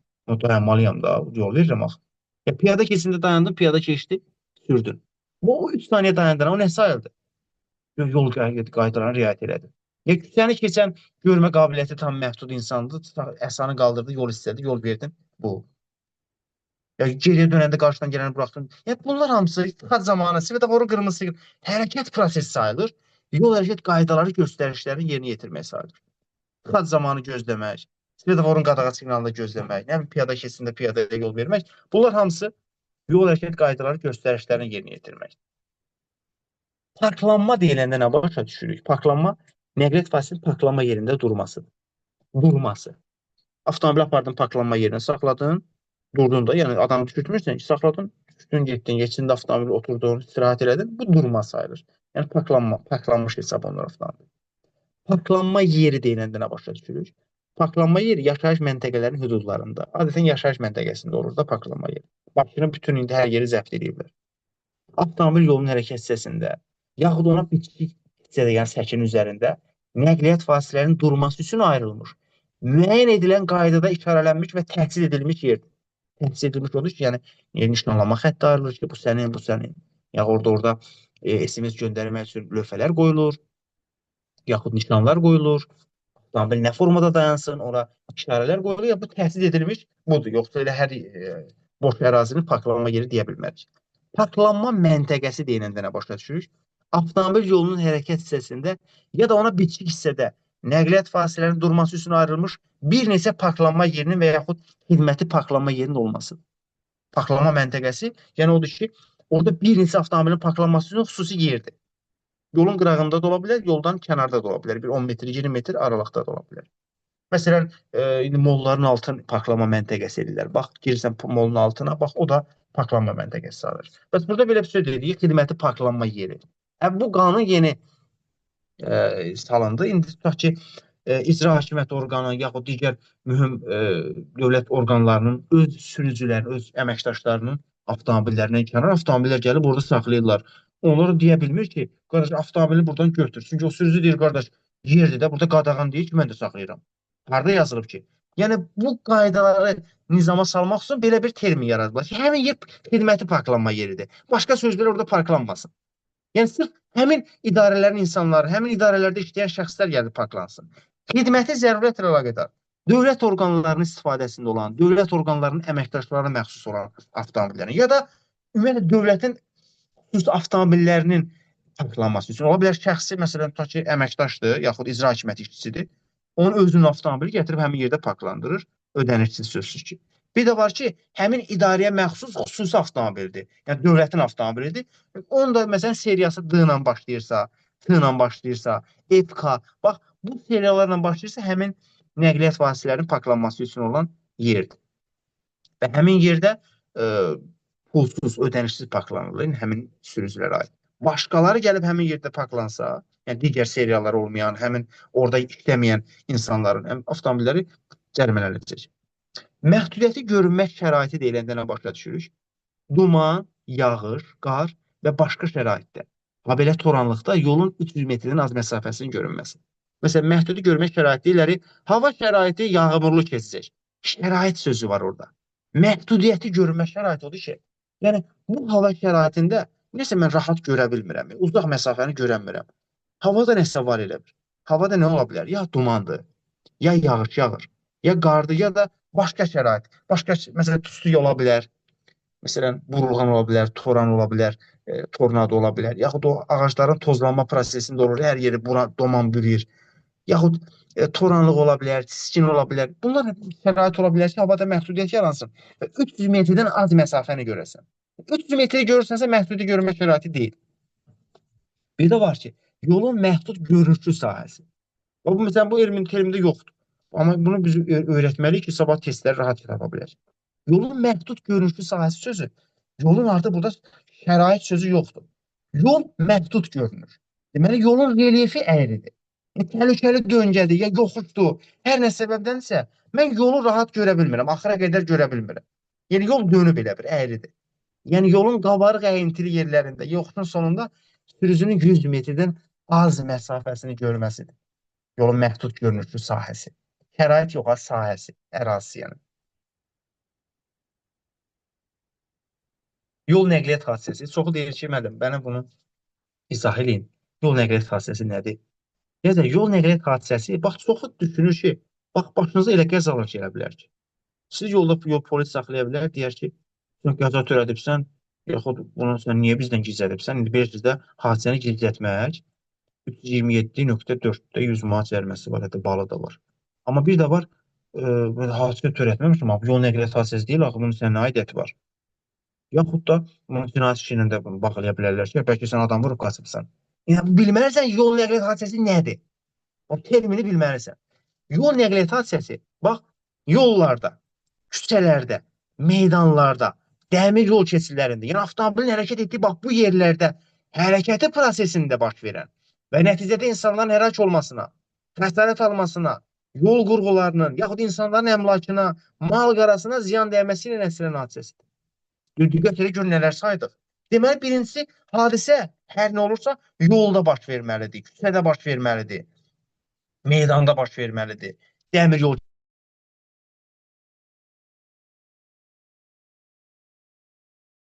keçidində baş verməlidir. İkincisi, başda zəng gələndə məndə tutula bilər o ekran. İkincisi, baş verdi, başa düşdüm. Nəticə nə oldu? Nəticə oldu ki, xəsarət almaq lazımdır orada, nəsə bir ziyan dəyməlidir, əmlaka, plana ziyan dəyməlidir. Üçüncüsü, diqqət elə, bax, ziyan az da olsa, miqdar, üçüncüsü də budur ki, avtomobil hərəkət prosesində, yəni sürücü avtomobildə olmalıdır. Ziyan dəyməlidir, yolda, meydanda olmalıdır, hərəkət prosesində baş verməlidir. Yəni, bunlar yoxdursa, deməli, sən yol nəqliyyat hadisəsi sayılmır. Fərz elə ki, meşəyə giribsən, yolsuzluq avtomobildə, off-road. Giribsən meşəyə, ova gedibsən də, meşədə avtomobilin idarə etməni edib, vurubsan ağaca. Avtomobilin əzilib, faran qırılıb filan. Çıxıbsan yola, evə gedirsən, səni yolda polis saxlayır ki, sən qəza törədib qaçırsan arası. Deyən qardaş, mən yolda, yox, bunu mən meşədə vurmuşam. Yol nəqliyyat hadisəsi deyil axı bu. Ya meşədə mən avtomobilimi yandırıram. Düz yandırma, əmlakı yandırmaq olmaz, amma yenə də yəni, bu yol nəqliyyat hadisəsi deyil də, bunun yol patrul xidmətinin buraya aidiyyəti yoxdur. Yaxud da fərz elə, həyətində avtomobili mənim başıma gəlmiş, başıma deyəndə benim kəndimizdə olmuşdu. Traktoru arxaya verəndə az yaşlı uşağına xəsarət yetirmişdi. Onun biraz, məsələn, hadisə olmuşdu, yəni görməmişdi filan. Ora polis gəldi mi? Gəldi. Yol patrul xidməti gəldi? Xeyr. Yol patrul xidməti nə aidiyyəti var ora? Yolda baş verməyib ki, bu həyətində baş verir. Bəli, tədqiqatçı gəlir ora, müstəntiq gəlir, prokuratura xüsusi ehtiyatsızlıqdan insanlara cinayət işi açıla bilər. Amma bunun yol nəqliyyat hadisəsinə aidiyyəti yoxdur. Yolda baş verməyib. Yaxud da fərz elə ki, sən yol olmayan yerdədir. Yəni, meşədə başqasının avtomobilinə vurursan avtomobilini. Yol olmayan yerdə. Yol nəqliyyat hadisəsi sayılmır. Bəli, sığortanı çağıracaqsan, nə bilim, dəymiş zərərlər, başqa məsələlər həll olacaq. Amma yol patrul xidmətinin bu işə aidiyyəti yoxdur. Onları maraqlandırmayacaq bu. Məsələn, yol nəqliyyat hadisəsinə üzdən oxşayan, dedim axı, Məryəm xanım, ekrana aşağıdan mesaj yazmaq olmaz. Dedim axı, izah sual verəcəksən axırda. Kimin sualı var, axıra saxlasın. Məsələn, yazsın, qarajda olsa necə? Evin altında olsa necə? Onlar yazın, yadda saxlayın, verərsə axırda. Məsələn, yol nəqliyyat hadisəsinə bənzəsə də, amma yol nəqliyyat hadisəsi sayılmayan hallar göstərəcək. At arabası yoldan çıxır, əkin sahəsinə ziyan vurur. Yol nəqliyyat hadisəsidir, bəli. Əkin sahəsinə ziyan vurub da, at arabası nəqliyyat vasitəsində yoldan çıxıb, yolda baş verib də, yolda idarə etməni itirib, girib cəmaatın əkin sahəsinə ziyan vurub. Sürücü idarə etməni itirib, ayrı zolağı əzib. Bax, 07-dir, ayrı zolaq bayaq izah edirdim ha. Bəyanınız yönümüzü, bax, dəmir ara kəsməni əzib. Ziyan vurub mu? Bəli. Yolda baş verib, bəli. Sürücü içində olub, bəli. Növbəti məsələ, sürücü yaşayış məntəqəsinin kənarda qaz ördək sürüsünü vurdu, 5 dənə ördək həlak oldu. Əlbəttə, ziyan vurdu mu? Bəli. Hərəkət zamanı baş verdi? Bəli. Ördək ölməmişdən qabaq 5 manata sürü yiyəsindən ala bilər. Öləndən sonra 25 manat olacaq. 5 dənə ördək 125 manat, 130 manat. Bəs. Ziyan vurdu mu? Bəli. Deməli, Bu da yol nəqliyyat hadisəsi. Mən yol nəqliyyat hadisəsi olmayan halları göstərəcəm. Fərz elə bax, duracaqda dayanan avtomobil qəfil alışıb yanır. Harda? Duracaqda. Duracaq yəni hara? Yəni parklanma yerində. Dayanmış avtomobil. Yanıb da. Ortası varsa, hə, əla düzəltdirəcəksən. Svetoforda dayanmış avtomobilin üzərinə svetofor aşır və nəqliyyat vasitəsinə ziyan dəyir. Dayanmış avtomobil üzərinə aşır. Mənim nə günahım var? Küləkdə açdı. Svetoforu o formada quran, ona nəzarət eləməyən orqanlar mənə dəymiş ziyanı ödəyəcək, kompensasiya tələb edəcək. Nəqliyyat vasitəsi idarə etməni itirərək yol çiyininə çıxıb dayanır. Heç problem yaranmadı ki. Ziyan vurmadı ki, atsa elə harası. Əladır, yol nəqliyyat hadisəsindən söhbət gedə bilməz. Yəni, bu oxşar hallardır. Deməli, 7-ci ümumi istifadədə olan nəqliyyat vasitəsidir. Bax, bunun qısaldılmış adı İ. Bax, Ü, İ, O, N, V. Bunu oxusuz bilin ki, ümumi istifadədə olan nəqliyyat vasitəsidir. Bildiyiniz o, hamı tanıyır, avtobus deyir, bakobus, ekobus. Bunlar aiddir. İndi görək nə deyir burada. Avtomobillərin, adamların daşınması üçün nəzərdə tutulub. Müəyyən edilmiş marşrut üzrə hərəkət edir. Təyin olmuş dayanacaqlarda dayanır, insanları daşıyır. Və avtobus, sərnişinim yoxdur, əşi buradan kəsə gedim, müəyyən edilmiş ərazini gəzməlidir. Lazım olan dayanacaqda boş da olsa dayanmalıdır. Baxdım orada sərnişin yoxdur, heç kim yoxdur, orada saxlamayayım, xeyr, saxlamalıdır. Filan yerdə düşən yoxdur ki, oraya girməyəcəm, buradan dönəcəm, olmaz. Öz dayanacağından kənar yerdə dayansa 100 manat cəriməsi var, balada var. Avtobusdur, trolleyobusdur, tramvaylar da, metro, bunlar ümumi istifadədə olan nəqliyyat vasitəsi hesab olunur. Sadəcə olaraq metronun adı çəkilmir, onun əvəzində tramvay çəkilir. Tramvay da inşallah yaxın günlərdə Bakıda da salınacaq. Operativ nəqliyyat vasitələri. Nədir operativ nəqliyyat vasitələri? Yanında mühafizə, polis, təcili tibbi yardım, qəza xilas etmə bölmələri, hərbi avtomobil müfəttişliyi, fediyyə rabitəsi orqanının yetirilməsi, mina təmizləmə fəaliyyəti üzrə səlahiyyətli qurumu, yəni agentlik ki, mina təmizləmə üzrə agentlik.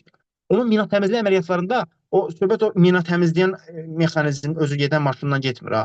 Bax o partlayıcı sursatların davamlı daşınmasıdır ki, onlar dayanmamalıdır, onlara vaxtında çatmaq üçün ki, o sursat daşıyır, partlaya bilər filan, onu müəyyən yerlərə çatdırmaq üçün onlar da operativ nəqliyyat vasitəsi hesab olunur.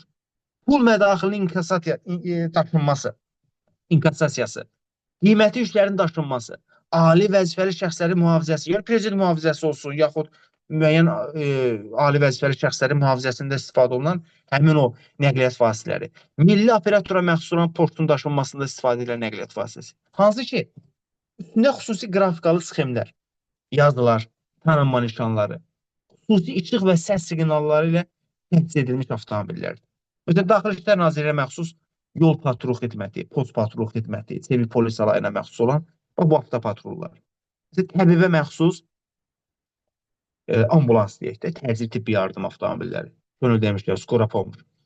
Sonra Fövqəladə Hallar Nazirliyinə məxsus yanğında mühafizə bölmələrinə məxsus, yaxud onların xüsusi riskli xilas etmə bölmələri, fediyyə rabitəsi, post rabitəsi. Bax, bunlar operativ nəqliyyat vasitələridir. Mütləşəkil nəqliyyat dəstəsi nədir? Bax, dedim, prezident karteci. Bunu nümunə çəkəndə belə çəkik də. Qarşıda bir operativ nəqliyyat vasitəsinin xüsusi səs və işıq siqnalları ilə təchiz edilmiş olsun. Müşayiəti ilə bir zolaqda bir-birinin ardıcı yaxın işıqlar yandırılmış vəziyyətdə hərəkət edən 3 və daha artıq avtomobildən ibarət dəstədir. Yol patrul xidməti haqqında təlimat bunların mühafizəsini təşkil edir. Orada yazılır ki, əgər yol patrul xidməti əməkdaşı, yəni avtopatrol 2 dənə olarsa, biri də arxada hərəkət edə bilər. 3 olarsa, biri 300-700 metr aralıda koordinatları ötürə bilər. Daha çox olarsa, həmin o mühafizə edilən şəxslərin, avtomobillərin sağında, solunda hərəkət edə bilər. Ona görə bu şəkli yerləşdirmişəm ki, məsələn, deyək ki, ölkəmizə qonaq gələn rəsmi şəxslərin mühafizə olunması, yaxud prezidentlərin, Putin, ya Erdoğan gələndə onları mühafizə edən həmin o kortej deyirik biz, avtomobil kolonu. Bax, o mütəşəkkil nəqliyyat dəstəsidir. Yaxın işıqları yandırılmış vəziyyətdə hərəkət edir onlar. Yəni, bildiyiniz o yaxın işıq deyəndə nə başa düşürsünüz? Bu birinci deyirləri. Bax, o işıqlar yanmış vəziyyətdə olur. Və onun dəstəsi nə qədər olmalıdır ki, biz ona mütəşəkkil deyək? Ən azı 3 olmalıdır. Yəni, bir operativ, yəni deyək bir polis, arxasınca 3 və daha artıq. 2 dənə olsa yox. 3 və daha artıq olsa mütəşəkkildir. Təkcə bunlara aid deyil, mütəşəkkil. Məsələn, hərbi briqadalar, yəni əsgərləri daşıyanda da onlar da mütəşəkkil sayılır. Görürsən, qabaqda bir hərbi polis gedir, hərbi müfəttişlik gedir, hərbi polis gedir, hərbi yol polisi. Arxasınca yük avtomobillərində əsgərlər briqada şəklində təlimə, yaxud müharibəyə, yaxud filan döyüş bölgəsinə gedirlər xidmətə. Bax, onlar da mütəşəkkil nəqliyyat dəstəsidir. Bu belə.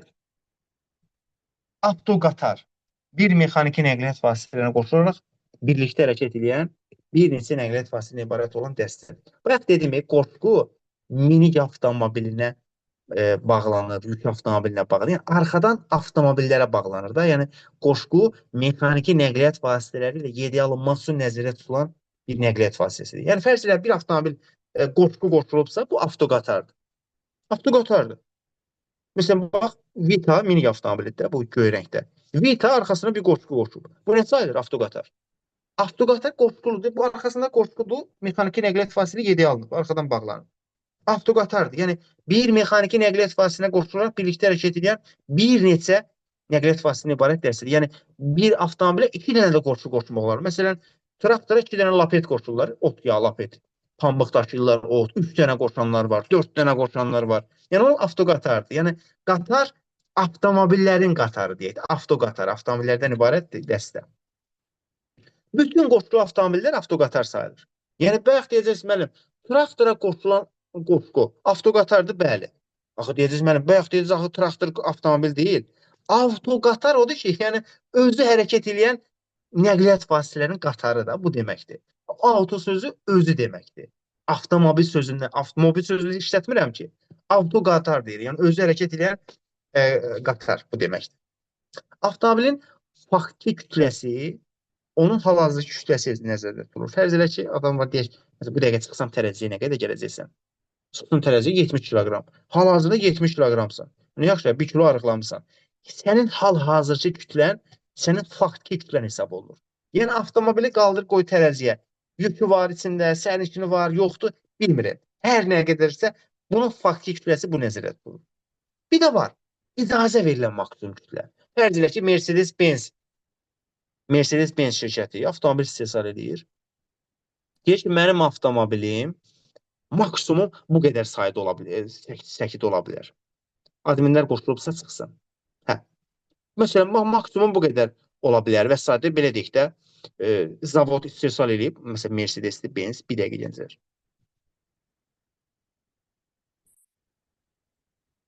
Hə.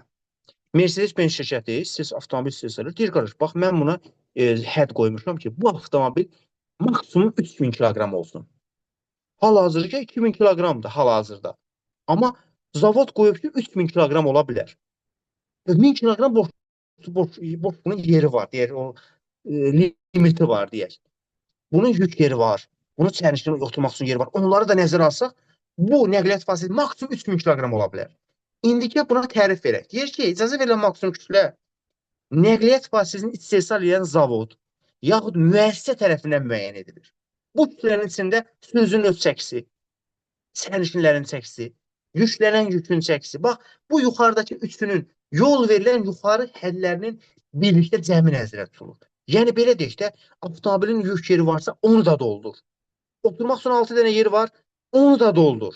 Sürücü də otursun. Ümumi olaraq nə qədər yük oldu? Oldu 2890 kiloqram. Hələ bunun deməli yükü biraz ağırlaşdıra bilərsən ki, 3000-ə qədər vura bilərsən. O 3000 hədd zavodun qoyduğu həddir. Kimsə zavodun qoyduğu həddən artıq avtomobili yükləyə bilməz. Bunun dərməsi var. Qayət saxlasa ki, sən icazə verən kütləni pozubsan. O icazəni kim verir?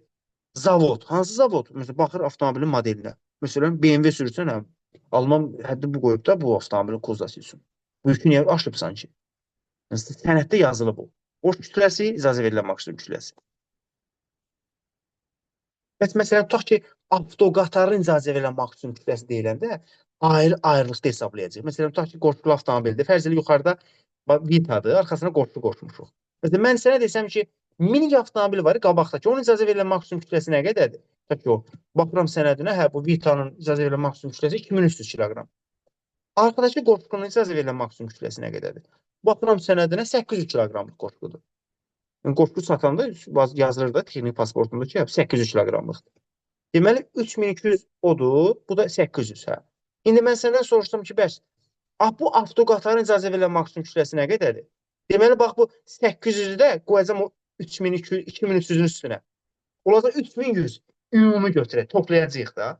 Deməli, bu avtoqatar hesablananda, avtoqatarın icazə verilən maksimum kütləsi soruşulanda, o zaman onun tərkibinə daxil olan nəqliyyat vasitələrinin icazə verilən maksimum kütlələri cəmi nəzərdə tutulur. Yəni, qoşqunu da ayrı hesablayırsan, avtomobili toplayırsan. Fərzlə avtomobil 2000-dir, qoşqu 800. Deməli, bu avtoqatar 2800 kiloqramdır, ümumilikdə götürüləcək. Ağır çəkili nəqliyyat vasitəsi deyiləndə nə başa düşürsünüz? Çox elə bilir ki, ağır çəkili nəqliyyat vasitəsi ilə şaqmanlar güclən gedir, onlar ağır çəkilidir. Xeyr. Ağır çəkili nəqliyyat vasitəsini yolda görəndə belə dörd gözlə baxsan ki, bu nədir? Bu nə bədheybət avtomobildir. Nə boydadır bu, ağır-ağır hərəkət eləyir. Yəni, görəndə belə təəssürat yaranır. Çünki bu adi yollar üçün nəzərdə tutulmayıb. Ümumi istifadə olan yollar üçün deyil də. Yəni, adi avtomobil yolları üçün, adi avtomobil yol qurğuları üçün müəyyən edilmiş çəki oxlar üzrə parametrlərin aşan. Yəni, fərz elə avtomobil zolağının yəni, tək 3 metr üçün nəzərdə tutulub. Bu avtomobilin ağırlığı yolu hərəkət elətdirir, yolu çöktürür. Deyirsən, bu nə ağırdır? Çünki avtomobil o yol üçün nəzərdə tutulmayıb da, orada müvəqqəti keçib gedir də, zərurətdən yana. Müəyyən edilmiş çəki və oxlar üzrə parametr hədlərin aşan yüklü yaxud yüksüz nəqliyyat vasitəsi. Yəni, bu avtomobillər o yük daşıyır, daima deyək də, 40 ayaq deyirlər. Bu avtomobil boş gedəndə belə deyilir, yer sirkələnir. O boş vəziyyətdə də ağır çəkilidir. Ağır çəki yüklə bir yerdə də ağır çəkilidir. Bu deməkdir. Deməli, burada əsas məsələ qabarit, deməli, çəki və oxlar üzrə parametr hədlərin aşan. Deməli, bu ağır çəkilidir. Bəs iri qabariti deyiləndə, qabarit sözü ölçü deməkdir. Yəni, iri ölçülü nəqliyyat vasitəsi bədheybətdir də, bu daha böyükdür. Bu da adi yollar üçün, yol qurğuları üçün müəyyən edilən həddi aşan. Parametr hədlərin aşan, yüklü yaxud yüksüz nəqliyyat vasitəsi. Ya hündürlüyü 4 metrdən artıqdır, ya eni 4 metr, 5 metrdir. Böyükdür, uzundur, böyükdür, həcmi iri qabaritli sayılır. Deməli, iri qabaritli və ağır çəkili nəqliyyat vasitələrinin tərifi eynidir. Deməli, ümumi istifadədə olan avtomobil yolları və yol qurğuları üçün müəyyən edilən biri qabarit parametr hədlərini aşır, biri isə çəki və oxlar üzrə parametr hədlərini aşır. İkisi də həddi aşır. Biri qabarit həddini aşır, biri çəki həddini. Qabarit odur ki, ölçü deməkdir, çəki də adı ki, ağırlığı. İki cümlə eyni düşür, bir dənə orada baxacaqsan, qabarit həddini aşır, yoxsa çəki həddini. Çəki həddini aşan ağır çəkilidir, qabarit həddini aşan isə iri qabaritli. Bir də var texnoloji nəqliyyat vasitələri. Yəni, düzdür, avtomobil yollarında hərəkət edə bilər, görmüşdük bunu. Sırf üzərində bir qurğu quraşdırılır. Küçə yol sahəsində istifadə üçün nəzərdə tutulmayan, sənaye sahələrində istifadə edilən, zavodda, nə bilim, müəssisədə istifadə olunan xüsusi texnoloji qurğu və avadanlıqlara təhsil edilmiş nəqliyyat vasitələri. Yəni, avtomobildə xüsusi təyinatlıdır da, yəni, üzərində ya kran qoyublar, yük qaldıran, ya yeri qazır ekskavator, ya yeri kəsir, ya buldozerdir, ya yəni sırf üzərində bir xüsusi qurğular quraşdırılır. Texnoloji nəqliyyat vasitəsidir bunlar. Evakuator var, sonra kran var, avtokran, yer dezinfeksiya eləyən, nə bilim, xüsusi avadanlıqlar olur da bunların üzərində. Deməli, həmin o nəqliyyat vasitələri yolda görə bilər yolları. Yola çıxanda onlar xüsusi zərurətdən yana yola çıxa bilər. Məsələn, evakuator yola niyə gəlsin? Yolda xarab olan bir avtomobil, nasıl olan avtomobili götürüb aparmaq üçün gəlib də. Yəni, yollara gəlib, məsələn, ekskavator yolda dayanıb yer qazır. Nə bilim, kanalizasiya quyusu qazır. Bu hallarda yola çıxa bilər, o halda onlar o üzərində sarı sayırçan işıq var, onu qoşurlar ki, başqalarına bir təhlükə barədə işıq satsınlar ki, biz burada iki görürük. Bir görsən magistral iş görürlər də onlara olar. İndi onların haqqında danışacaq, geniş məlumat verəcəm. Taxoqraf. Gəzən anlayış olaraq iki dənə məlumat verəcəm burada. Taxoqrafdan danışacağım. Bir də var taxometrdən. Taxometr. Bax, burada 38-ə taxometr yazılıb. Bu isə taxoqrafdır. Hər ikisinin sözü taxodur. Oxşardır da. Birində sözdə qraf sözdür axırı. Birində taxometr. Qraf sözü o qrafo sözündəndir. O coğrafiyada keçmiş deyil. Zoyer, qrafo yazmaq, göstərmək deməkdir. Bax, bu taxoqraf sözündəki taxoqraf, yəni nəsə çəkmək. Avtomobilə məxsus məlumatları çəkmək, qeydə almaq, köçürtmək, ötürmək bu mənada ifadə olunur. Məsələn, fotoqraf sözündəki qraf da yeni sözdür. Foto yəni şəkili çəkmək. Videoqraf. Yəni videonu, görüntüləri çəkmək. Bu taxoqrafdır. Aydındır? Avtomobildə hərəkəti çəkir. Gedilmiş məsafəni çəkir. Bax, tərifə bax. Nəqliyyat vasitəsinin hərəkətinə, gedilən məsafəsinə, sürətinə, sürücünün iş dövrlərinə, istirahət dövrü, yəni sürücü hərəkət edir, istirahət edir, dayanıb. Bütün məlumatları fasiləsiz olaraq çəkir, ölçür, qeydə alır, ötürür. Bax, belə bir mexanizm quraşdırılmış, bu elektromexaniki yaxud elektron nəzarət cihazıdır. Maqnitofona bənzəyir, görürsünüz? Maqnitofona bənzəyir. Amma bunu hər avtomobilə quraşdırmırlar. Bu şirkətə məxsus, müəssisəyə məxsus avtomobillərə, yaxud beynəlxalq yol hərəkətində iştirak edən sürücülərin avtomobillərinə quraşdırılır. Ya başqa ölkəyə gedirsən, avtomobil sənin deyil, yəni yol vərəqəsini idarə edirsən, həmin nəqliyyat vasitələrinə quraşdırılır. Şirkətin avtomobilini sürürsən, məsələn, görsən, harada saxlayırsan, taxoqrafla nəzarət edirlər. Sürücüyə deyirlər, harada saxlamısan? Niyə marşrutuna yayınıbsan? Sən filan yerə gedəcəkdin, sən sağa gedirsən, orada hara gedirsən? Yol bağlıdır. Sən niyə dayanıbsan? Dayananda da ora məlumat verilir. Ya harda da qəza baş verəndə gəlib bax burada. Fərz edək ki, təyyarənin qara qutusu necədir? Qəza baş verir, o qara qutunu açırlar filan. Əslində onun adı narıncı qutudur, deyək ki, belə. Bu da fərz edək qara qutu kimi bir şeydir, amma maqnitofona oxşar bir cihaz. Və bu xarabdırsa, quraşdırıldığı avtomobilin istifadəsini də dayandırır. Yəni, bu xarabdırsa, avtomobili sürmək olmaz. Nə vaxt taxoqrafın işləsə, o halda avtomobili sürə bilərsən. İşləmirsə, sürə bilməzsən. Avtomobil sürüləsidir, sadəcə olaraq qanun icazə vermir. Spidometr, nəqliyyat vasitəsinin hərəkət zamanı anın sürətini ölçən cihazdır. Əgər spidometrin hansıdırsa, avtomobil istifadə oluna bilməz. Çünki necə yəni spidometri bilmirsən, sürətini bilmirsən, neçədir, sürə bilməzsən. Qanun qadağan edir bunu. Taxometr nədir? Bəs avtomobilin mühərrikinin dirsəkli valının dövr etmə tezliyini ölçən cihaz. Müdaxilə yanma mühərrikindəki o bizim bildiyim nazim çarx ki, hərəkət edir, o dirsəkli val. Hansı sürətlə, hansı periodla, hansı dövrlə fırlanır? Onu taxometrdə baxırıq biz. Taxometr nədir? Bax, avtomobilin salonunda, şüşənin arxasında iki dənə belə bir datik görəcəksiniz də, belə deyək də, əqrəb. Sağ tərəfdəki spidometrdir. Yəni, avtomobilin sürətini ölçən cihazdır. Sol tərəfdəki taxometrdir. Avtomobilin yanacaq verməni artırdıqca, yəni qazı basdıqca o datik qalxır yuxarı. Qalxır, yəni 3-lə, 4-lə, yəni qazı basdıqca qalxır. Yəni, o xarab olsa da olar, problem yoxdur, avtomobil sürmək olar. Nasıl olsa da olar. O nə üçündür, nə öyrədir? Dirsəkli valın dövr etmə tezliyini ölçür. Taxometr. Metr sözü ölçü deməkdir. Yəni, ölçür. Nəyi ölçür? Mühərrik hansı dövrlə fırlanır, onu ölçür bizə deyir. Xarab olsa da, nasıl olsa da avtomobil sürmək olar, problem yoxdur. Yəni, Viyana konvensiyası nədir? Bizim qanun, yol hərəkəti haqqında qanun bizim özümüzün icadımız deyil. Viyana konvensiyası 1968-ci ildə təsdiq olunub. Ölkələrin yol hərəkət qaydaları eyniləşsin. Yəni, bir ölkə vətəndaşı başqa ölkəyə gedəndə çaşıb qalmasın. Orada da tanısın insanları. Baxın, başqa ölkənin vətəndaşı bizim ölkəmizə gələndə qanunları eyniləşdirmək funksiyası üçün Viyana konvensiyası təsdiq olunur, yəni qaydalar müəyyənləşdirilir və ölkələrə göndərilir. Hər ölkə öz milli qanunvericiliyinə uyğun olaraq onu öz ölkəsinə uyğunlaşdırır. Yəni, bizim ölkəmizdə Viyana konvensiyası tənzimlənir. Viyana konvensiyasında yazılır ki, yaşayış məntəqəsinin adı ya sözlə yazılmalıdır, ya da orada şəhərin, ya binaların simvolu göstərilməlidir. Bəzən görürsən ki, yaşayış məntəqəsi ağ fonda belə bir şeydir, bina təsviri göstərilir.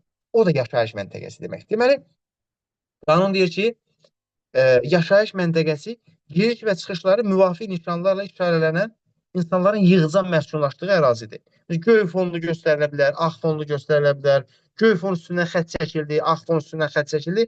Bunlar yaşayış məntəqəsinin bildirişini bildirir. Yəni, yaşayış məntəqəsi. Girdim ora.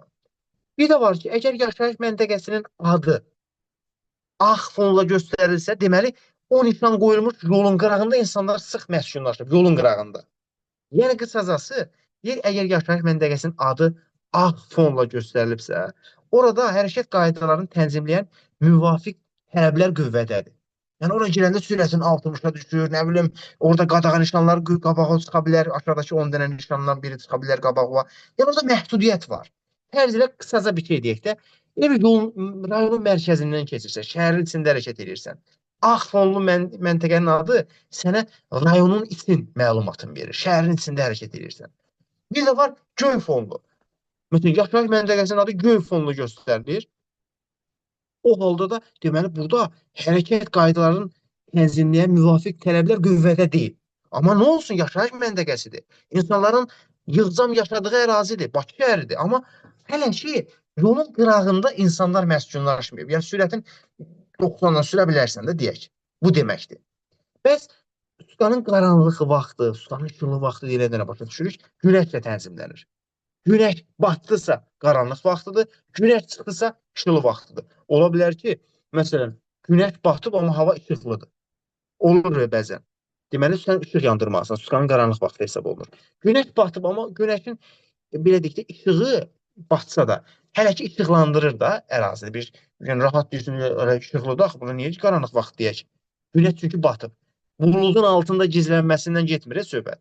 Günəşin o qərbdən batmasından gedir. Sonra deyir, mən bulud gəldi günəşin qabağına qaranlıqda, deyirəm, yox, onu yuxuda görərsən. Günəş qərbdən batdı, bu artıq Sudanın qaranlıq vaxtı hesab olunur. Deməli, göy fonlu yaşayış məntəqəsinin adında sən sürət hərəkət edəndə yaşayış məntəqəsindəsən, amma hərəkət qaydalarını tənzimləyən müvafiq tələblər qüvvədə deyil. Fərz elə bax şəkilə. Deməli, Qoçoba kəndinə giririk. Kəndin nişan qoyulan yerə girəndə sürət baba ora qədər 90-dır. Çünki hələ girməmişəm ki. Hələ sürət 90-dır. Bu nişanın yanından keçən kimi sürət 3-də 60-a. Bax. Yəni o nişan artıq müvafiq tələbləri qüvvəyə mindirir. O nişan keçən kimi yanından sürəti 60-a sal. Oradan o yana yoxdur. Sabahları biz sabah nə idi? Biri gün. Yəni ayın deməli 10-u, 12-si də 12 fevral günü biz yol hərəkət iştirakçılarına danışacağıq. Yəni bu 5 şəxsdən, onların vəzifələrindən, hüquqlarından, hərəkətlərindən danışacağıq. Amma indi burada anlayışını verək, tanıyaq da. Deməli, yolun hərəkət iştirakçıları 5 şəxsdən ibarət. Yəni 5 ünsür yoldan istifadə edir və yol hərəkət iştirakçısı sayılır. Və bunlar yoldan istifadə edir. Yəni yol nə üçündür? Hərəkət eləmək üçün. Yəni yol keçiricilik qabiliyyətim var. Yoldan keçib gedirik də biz ya yükümüzü gətiririk, ya insan aparırıq, insan gətiririk, özümüz piyada keçirik, yoldan istifadə edirik. Heyvanımızı aparırıq, o yoldan gətiririk. Yol bunun üçündür də, yolun təyinatı budur. Bax bu şəxslər yoldan istifadə edir. Məsələn, sürücü öz avtomobili ilə yaxud təlimçisi də sürücüdür də, təlimçi deyək. Nəqliyyat vasitəsində hərəkət edir və onu idarə edir. Bu sürücüdür. Təlimçi də avtomobildə oturur və avtomobili idarə edən tələbə olsa da o da onu idarə etmək sayılır. Təlimçi də sürücüyə bərabər tutulur təlim zamanı. İkincisi, sərnişin. Bu kimdir? Nəqliyyat vasitəsində hərəkətdə olan, amma onun idarə edilməsinə aidiyyət olmayan şəxsdir. Yəni təlimçini çıxırıq da sərnişindən. Təlimçi sərnişin deyil. Sərnişin oturmuşam avtomobildə, avtomobili idarə eləməyə göstəriş vermirəm, dükana toxunmuram, avtomobil gedir, mən də otururam orada, gedirəm, hərəkət edirəm. Mən sərnişinəm. Avtomobili sürən başqasıdır. Mən sərnişinəm avtomobildə, nəqliyyat vasitəsində. Yəni təkcə avtomobil deməyin, motosikletdə, yük avtomobilində, avtobusda da gedə bilərik.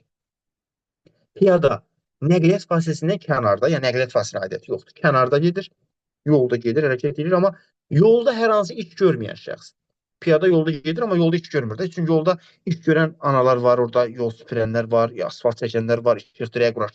O iş görənlər piyada deyil, o iş görən şəxslərdir. Mən o yoldan sadəcə keçib gedirəm. Piyadayam. Bir də var velosipedçi. Əlil arabasını çıxmaq şərti ilə yolda velosipedi idarə edən şəxs, velosipedçi. Bir də var mal-qara ötürən. Mal-qarasını gətirir, yoldan keçirib gətirir evinə, yaxud aparır örüş sahəsinə. O aparıb yoldan keçirəndə mal-qara ötürən sayılır. Ötmədir, üstünlük bunlar nədir? Bunlardan danışacağıq. Əslində gələn mövzuların geniş məlumatını verəcəm burada, amma anlayış olaraq deyim. Ötmə nədir? Hərəkət etdiyi zolağı dəyişməklə hərəkətdə olan bir və ya bir neçə nəqliyyat vasitəsini ötüb keçməkdir. Ötmə budur. Hərəkət edirəm, zolağı dəyişirəm, qarşıda bir avtomobili ötürəm, keçirəm, bu yolda ötmə. Və soldan aparılır. Bunun haqqında geniş məlumat gələn dərsdə də verəcəm. Üstünlük. Hər hansısa bir istiqamətdə hərəkət edərkən başqa hərəkət iştirakçılarına nisbətən ilk növbədə hərəkət etmək hüququdur. Fərz elə məsələn, bax, piyada keçidə ayağını qoyur, üstünlük piyadanındır. Yəni, piyada avtomobilə nisbətən birinci keçməlidir. Birinci keçənə üstünlük deyirlər. Yəni, üstünlük sənindir. Birinci sən keçirsən, ikinci sən yox. Üstünlük kimindir? Baxıram, burada qayda belədir ki, bu keçməlidir. Deməli, şəxs üstündür. Avtomobil üstündür, ya piyada üstündür və s. Yol vermək termini, əsas məsələ. Gəzlər, yol vermək termini, bu mütləq lazımlıdır yol vermək. Bunu bilmək yaxşıdır. Yol vermək sürücünün hərəkəti davam etdirməsi, yaxud yenidən hərəkətə başlaması, yaxud hər hansı manevr etməsi, başqa nəqliyyat vasitələrinin sürücülərinin, yaxud piyadaların qəflətən istiqamətin dəyişməsinə, sürətin dəyişməsinə məcbur edəcəyi halda onun hərəkəti davam etdirməməsi, yenidən hərəkətə başlamamasıdır, manevr etməməsidir. Qısaca bir şey deyim. Fərz elə ki, piyada keçidindən keçirsən avtomobildən, piyada yola daxil olur. Əgər sənin hərəkətin piyadanın sürətini azaldacaqsa, qayda pozsan. Sənə görə piyada dala qayıdacaqsa, qabağa qaçacaqsa, ya sənə görə dayanacaqsa, sən ona görə 50 manat cərimələnəcəksin. Çünki ona yol vermədin. Yox, mən sürməklə piyada heç təsir eləmədi. Piyada gəlib yolun keçdi. Yaxud fərz elə ki, sən baş yola çıxırsan avtomobillə, baş yola. Amma baş yoldakına mümaneçiliyin yoxdur. Elementar bir şey deyim də, dairədə deyilir, dairədəkilər üstündür. Mən dairəyə girib daxil oluram, amma dairədə hərəkət edən avtomobilə mane olmuram. O başqa zolaqdadır, mən də sağa keçirəm də. Yəni trayektöriyam kəsişmir onunla. Ona mane, o mənə görə əyləcə basmır. Mən onda ona qayda pozmuram, mane törətmirəm. Yəni əslində yol vermiş hesab oluram. Mütləq dayanmaq yol vermək deyil. Bunu hesab edin. Yəni yol verim o ki, dayanmalısan, belə bir şey yoxdur. Bu tərif var da, tərifi açmaq lazımdır. Bəs baş yol nədir? Görürsən, baş yolu axıra saxlamışam. Əslində baş yol əvvəldə deyilməlidir. Maddə 1-in 9-cu bəndində yazılır baş yol. Baş yol belədir də, deyir, qısaca bir loru dildə izah verək. Deyir, yolda heç bir nişan yoxdursa, baş yolu biz necə müəyyən edirik? Sual da verilir çox var. Məsələn, yolda heç bir nişan yoxdur. Necə bilək ki, baş yol kimdir? Baş yolu nəyə əsasən müəyyən edəcək? Yaxud yol ayrıcıdır. Çoxu belə deyir. Mənim o sağdan gələnin dar yolla gəlirdi. O nətər yolun eyni əhəmiyyəti yoldadır. Axı mənim yolum genişdir, mən baş yoldayam. Deyirəm, xeyr. Qabağında baş yol nişanı yoxdursa, sən deyə bilməzsən ki, sağdan gələnin yolu ensizdir, o mənə yol versin. Yolun eni olan yola fərq qoyur ki, yox. Diqqət elə. Yolda heç bir yol nişanı yoxdursa, ilk növbədə yolun örtüyünə baxmaq lazımdır. Yəni, yolda bir yol nişanı, üstünün nişanı yoxdur da, yəni baş yol, yol ver yoxdur. Yolun örtüyünə baxır, yolun örtüyü nədən ibarətdir? Deyir, əgər təkmilləşdirilmiş örtüyü olan yol, fərzi asfalt, daş, nə bilim, beton, bax, daşdır, asfaltdır, beton, bu yollar torpaq yola nisbətən baş yol hesab olunur. Diqqət edin. Əgər, məsələn, sağdan gələn yol torpaq yoldur, sənin yolun daşdır, betondur, sementdir, asfaltdır, demək, sən baş yoldasan. Torpaq yoldan gələn sənə yol verəcək. Baş yolu yolun örtüyündən müəyyən elədik. Amma sənin yolun asfaltı, kəsəcək yol daşdır, betondur, eynidir. Yəni, asfaltdır, daşdır, sementdir, bunlar hamısı eyni götürülür. Bir çoxu deyir, mənim, axı, daş yolla asfalt yolu necə eyni olar? Eynidir, bəli, qanun bunu eyni götürür. Eyni olmayan torpaq yolla asfaltdır, torpaq yolla daş. Bunlar fərqlidir. Yəni, torpaq yol daşa, asfalta, betona yol verir. Bu belə. İkinci məsələ, bu 9-cu bənddə nə formada yazılır? Deyir, kəsişən yola nisbətən müvafiq nişanlarla işarələnmiş yol. Yəni, yol nişanları ilə də ən rahatı budur. Yəni, yol ayrıcına baxıram, mənim qabağımda sarı fonda baş yol nişanı qoyulub, romb şəklində. Deməli, mən baş yol deyəm. Müvafiq nişanlar bu deməkdir. Yaxud üst bacağın içində yol ayrıcının sxemi göstərilib, ortadakı xət qalındır. Baş yol deyəm mən. Yol nişanlarını kesəcək deyə, ona görə buraya yol nişanı qoymamışam. Müvafiq nişan o ki, baş yol mənimdir, yol ver onundur, stop onundur, mən baş yoldayam. Müvafiq nişanları işarələnmiş yol bu deməkdir. Bir də var, torpaq yola nisbətən bərk örtü olan yol. Bu da baş yoldur. Torpağa nisbətən bərk örtü olan yol baş yoldur. Üçüncü hal, bitki ərazilərə çıxış nisbətən. Yəni, fərz elə ki, bizim küçəmiz var, bizim küçəmiz özü-özlüyündə baş yoldur. Mənim varatama nisbətən, qonşunun giriş varatasına nisbətən, nə bilim, sola yanada doldurma məntəqəsinə nisbətən, sağa parklanma yerinə nisbətən, yəni bitki ərazilərə nisbətən o əsas yol baş yoldur. Yəni, hər evindən çıxan oraya yol verir. Bəzilə varatanı açıb yola çıxanda yol verirsən yola. O yol sənin varatana nisbətən baş yoldur. Nə bilim, parklanma yerindən çıxanda yola çıxanda yol verirsən də. Həyət ərazisindən çıxıb yol verirsən. Müəssisə ərazisindən çıxıb yol verirsən də əsas yola. Onda üstünlük o yolundur. O yolda özlüyündə baş yoldur. Bəzilə, yuxarı şəkildə sol tərəfdə asfalt yolla torpaq yolu kəsilir. Baş yolu göstərilir. Bax, sağ tərəfdə baş yolu göstərilib bitki əraziyə nisbətən. Görürsən, binanın girişinə bax, o cernin yuvasına oxşayır. Bax, bax, bu binanın girişi sənin yoluna yol verir. Yəni, sən o binanın girişinə nisbətən baş yolda hesab olunursan. Bir də fərz elə belə bir şey deyək. Fərz elə ki, torpaq yolla asfalt yolunun kəsişməsidir. Bu asfalt düzəldənlər asfaltı çəkəndə bura, biraz bura asfalt vurublar. Biraz belə götürüblər, 5-6 metr bura asfalt vurublar. İndi o qara avtomobil gələndə özün baş yolda hesab edəcək ki, əşi, mən eyni əhəmiyyəti yoldayam, mənim də yolum asfaltdır. Yəni, torpaq yolla gəlirlər. Yəni, torpaq sahə ilə gəlib örtülü sahənin olmağı yolu əhəmiyyətlə bərabər eləmir. Yəni, bura asfalt çəkəndə biraz bura asfalt ötürüblər deyə sənə pislik eləməyiblər ki, gəlib özünü böhtləndirirsən burada. Bizim rayonda yaşayırıq, Bakıya gedəndə özümüzü şəhərli kimi hesab edirik. Bu da indi torpaq yoldan gəlir, asfalt yola çıxanda elə bilir ki, elə eyni əhəmiyyətli yoldadır, buna yol verəcəklər. Xeyr, örtülü sahənin olmağı torpaq yolu, asfalt yolu əhəmiyyətlə bərabər eləmir. Məsələn, sənə imtahan suallarını göstərəcəm ki, başa düşəsən. Məsələn, yol ayrıcı həmişə bir dənə olur. Bunu yadda saxla.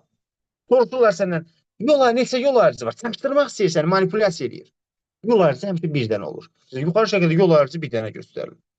Neçə yol ayrıcı göstərir? Bir dənə. Çaşdırır da səni. Aşağı şəkildə neçə yol ayrıcı göstərir? Bir dənə. Səndən yol ayrıcını soruşursa, bir yerdən ayrılıb da yol. Bax, bir dənə bu yerdən yol ayrılıb hər yerə. Hər yerə yol ayrılıb bir yerdən. Yaxud buradan hər yerə yol ayrılıb da. Yol ayrıcı həmişə bir dənə olur. Səndən kəsişmə soruşsa, məsələn, yuxarı şəkildə neçə kəsişmə var? Bir dənə kəsişmə. Yol ayrıcında elə bir dənə kəsişmə var, bir dənə də yol ayrıcı. Qazon yoxdur ki, deyim ki, əlavə kəsişmə var. Bir dənə kəsişmə. Qoşa xət qazon demək deyil. Qoşa xət çaşdırmasın.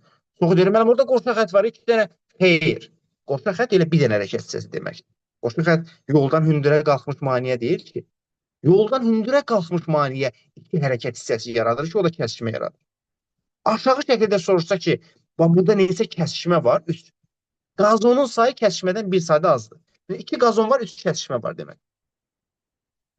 Məsələn, şəkildəki yol ayrıcında hərəkət hissələrinin neçə kəsişməsi göstərir? Qazon var da, qazon varsa 2 kəsişmə var.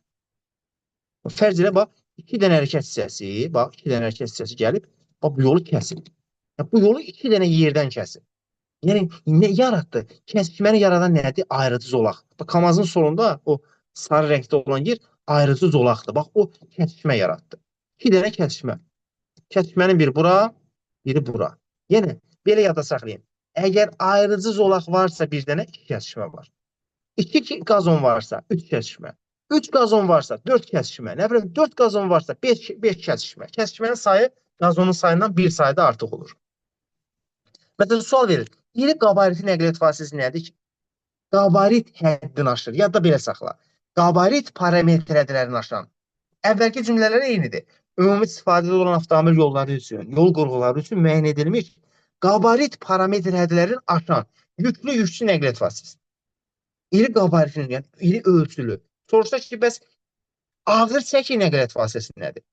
Çəki və oxlar üzrə parametr hədlərini aşan nəqliyyat vasitəsi olacaq cavab. Yəni, onda cavab 4 olacaq. Burada cavab indi 5-dir. O gəzlər, tramvay reysləri hərəkət zolağı deyil. Nədir? Ayrıcı zolaq deyil. Məsələn, burada tramvay reysi var. Birdən düşünərsiniz ki, burada 2 hərəkət hissəsi var. Xeyr.